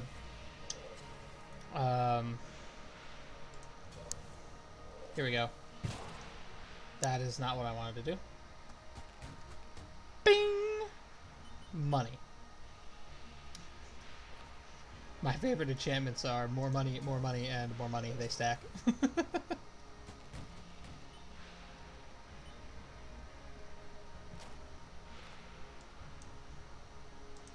Ooh, do we have tables in here? We do have tables in here. I'm just gonna keep getting more money. Why not? It's not a ton. You're not gonna get a lot of money out of it, but it's money.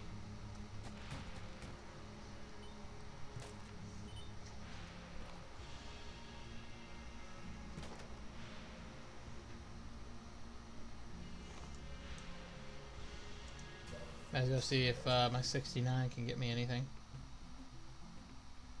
I can give you the mailbox. That's good. Oh wait, we have 2 keys. We might go to the oubliette. I don't know if this will do significant enough damage. We'll see, and if it isn't doing good enough damage, we will switch to the mailbox. We've already seen your title card. Oh, it does poison him though, which is great. I know beam weapons in general do good damage versus the Bullet King, because you could just sit there with the beam on the Bullet King and constantly damage him, which is generally a good thing. The Disintegrator is probably the best one though.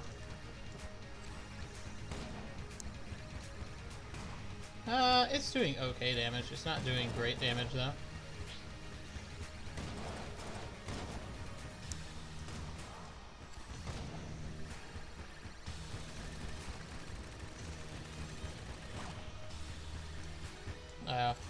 Well, I meant to dodge that, but I didn't.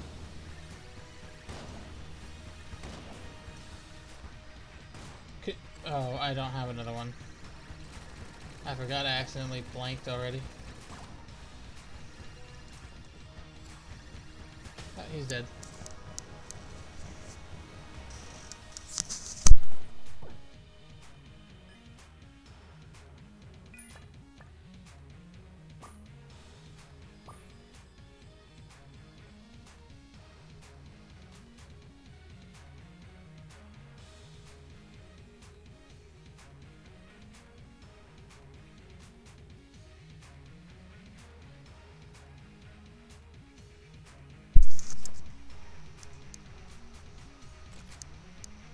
I like this gun, the sticky crossbow.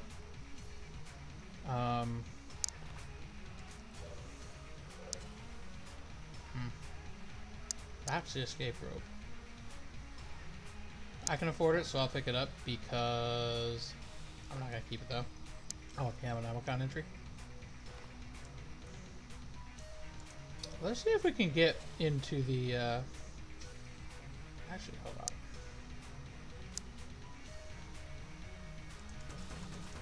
Just good work. Yep.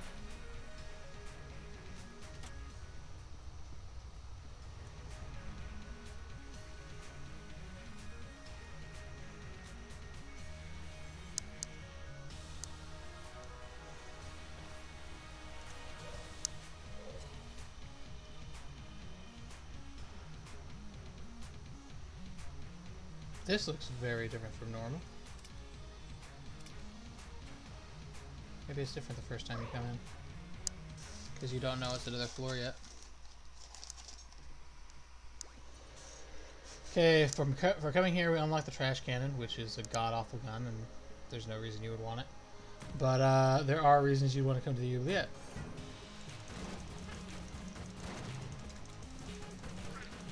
It is a terrible, poisonous, god-awful poisonous swamp that... sewer, rather, I should say. It's a terrible, poisonous sewer. It's not fun at all. But there are reasons you would want to come here.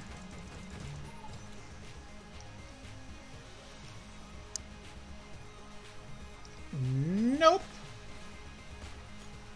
No, I'm not giving you that option. Oh, fuck. I gave him that option. After saying I wouldn't. Okay, Buster. Stop damaging me.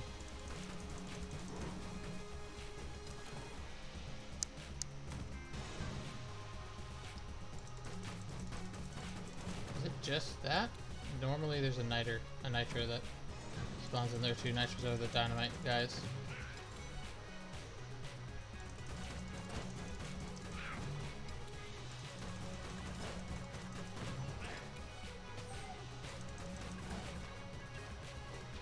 No, dude.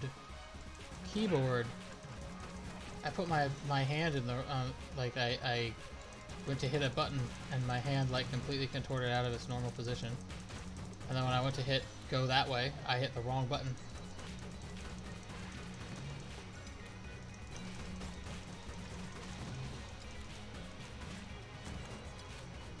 This is what I mean when I say like my instinct just isn't right for the keyboard. That was lucky.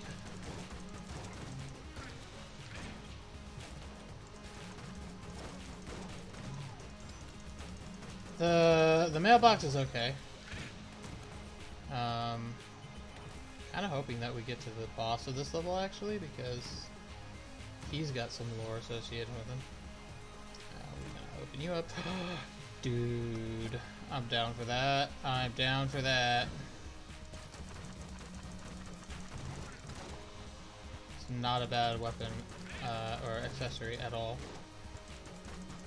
It's called the backup gun, and it means that you shoot backwards the same shit you shoot forwards. So it's actually really useful for getting out of tight spots. We'll refill that. There's also a floor that has a lot of trap rooms, by the way. Oh boy. Got one of you. And one of you. I'm glad I got rid of one of the problem people right off the bat. And now I got rid of another one.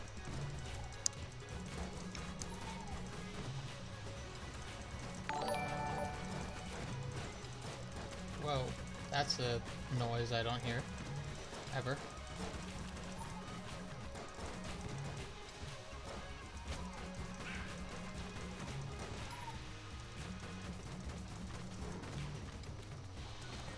Okay.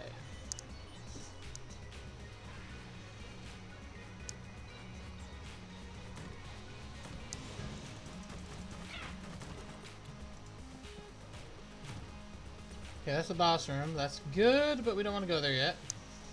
I prefer to try to like clear this map. I haven't found either of the chests or Belos' shop yet.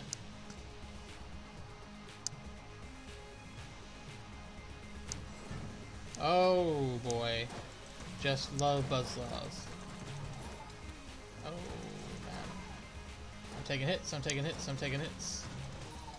I kind of was hoping to unlock the Bloppy Lord. Before. Oh, there we go. We've got our mulligan. There we go. Alright, chest number 1 is blue. I hate this room.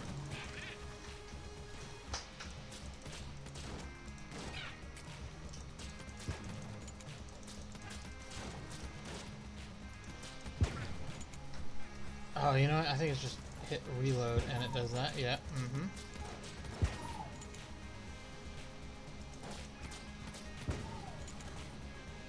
Back down to 1 hit again. There's a lot of rooms in the oubliette that do that, by the way. Oubliette, I think is the correct term. So here's Bellis' shop over here. What do you have for me? I really wish I could steal right now. So this drill is one of 3 items that are part of a payday thing. You cannot earn that many. That many is not, that's above the maximum cap. The only way to get these is to steal them. And then they become unlocked at a normal price in Bellis' shop, or that you can find them in chests. The drill is the best of the 3 items in my opinion. Because as long as the drill is charged, you can just choose to not use keys on chests ever.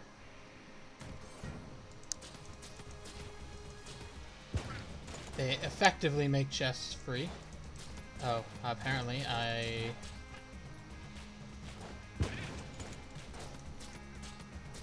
am not dodging. I'm having a bad time with this.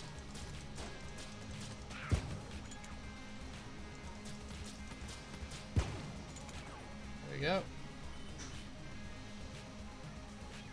Alright, so I skipped this room over because screw it, I don't want to mess with that. I don't see another room that could be a chest room, so I'm assuming that we're going to have more rooms past this room, which is actually very abnormal. Yeah, no, we don't. Well, that's interesting. What we can do here, though, that I haven't really had a reason or cause to do up until now, is I can destroy this and get junk. And you have a small chance when you do that every so often to... Oh, I did find the other chest room, right, because it had a thing. You have an option or a chance every so often to... Man, that is not a good setup. To... My brain is farting hard right now. You can find an item called Gungeon, and he's really, really strong. He's a companion that goes through the Gungeon with you.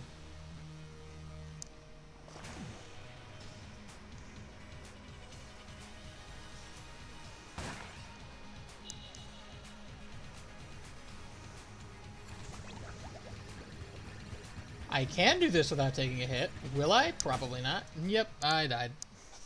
Alright, so... Yeah, Crestlock behind the key is definitely... I feel bad for Pixelman, because I had just said shortly before he joined us that I was gonna do this, and then I'm gonna look at the Ammonomicon and the entries that we unlocked. I'm doing this because I want to do like a full scale, what do they call it? Oh, when does this unlock? This zone here. Does that have to do with when you get Cadence and Ox? Because I don't think that was there. Interesting.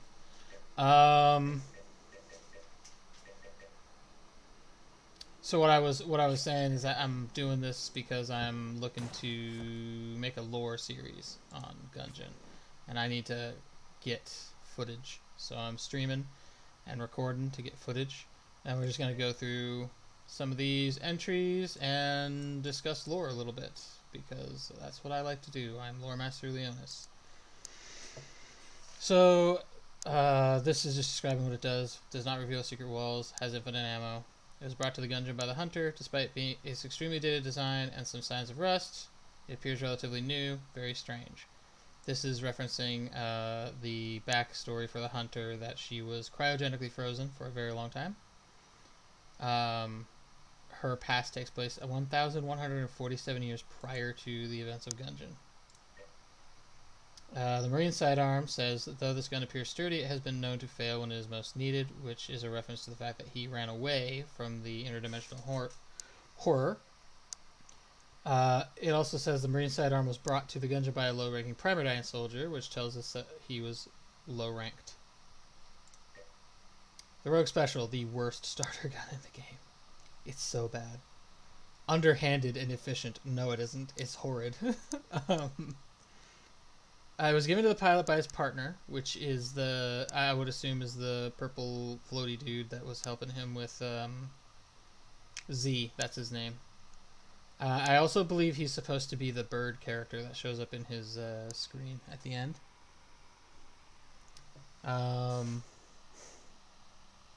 Says it's never let him down. It lets me down all the time, though. Hip shooter has been known to fire half-cocked and often gets itself into more trouble than it can handle, which I think is the idea is to describe the pilot's personality. The budget revolver tells about roughly half of the convict's backstory. It was brought to the Gungeon by an infamous fugitive. Provided by the Hegemony's regional magistrate, the convict won their plea to face the Gungeon in lieu of life imprisonment. Undo their crimes or face an eternity in the Gungeon with no cost to the state. It was an acceptable arrangement, cheaply made and prone to jams. The budget revolver is used only by the most desperate Gungeoneers. So this tells what happens after Laser Lily gets captured by Blackstash, which is that she's brought before the magistrate, and rather than take life imprisonment, she says, "Hey, I'll go to the Gungeon. I'll face it. I'll be stuck there forever. And either I succeed in undoing my crimes, or I just be trapped here, and it doesn't cost you anything." The dart gun is the starter weapon of the cultist. That's the word I'm looking for. Just because children are young doesn't mean they don't have pasts that they would like to change. Perhaps this young soul wished to make sure his or her sibling took the blame for them spilling grape juice on the couch. Much less worthy causes have been championed in the Gungeon. I don't know if the cultist has like an actual lore about them or not, but this insinuates that the cultist is in fact a child and not an adult.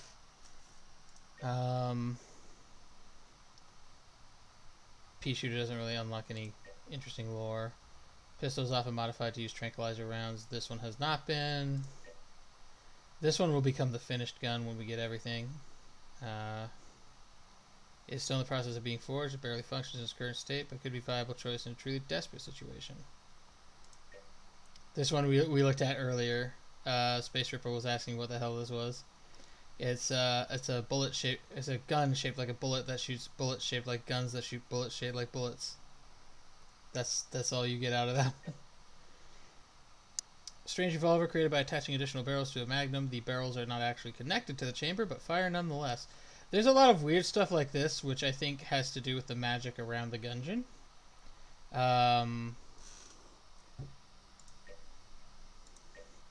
Decades ago, Bulletkin learned of the existence of human gunsmiths. In the intervening years, they have attempted to replicate the art of guncraft with mixed results.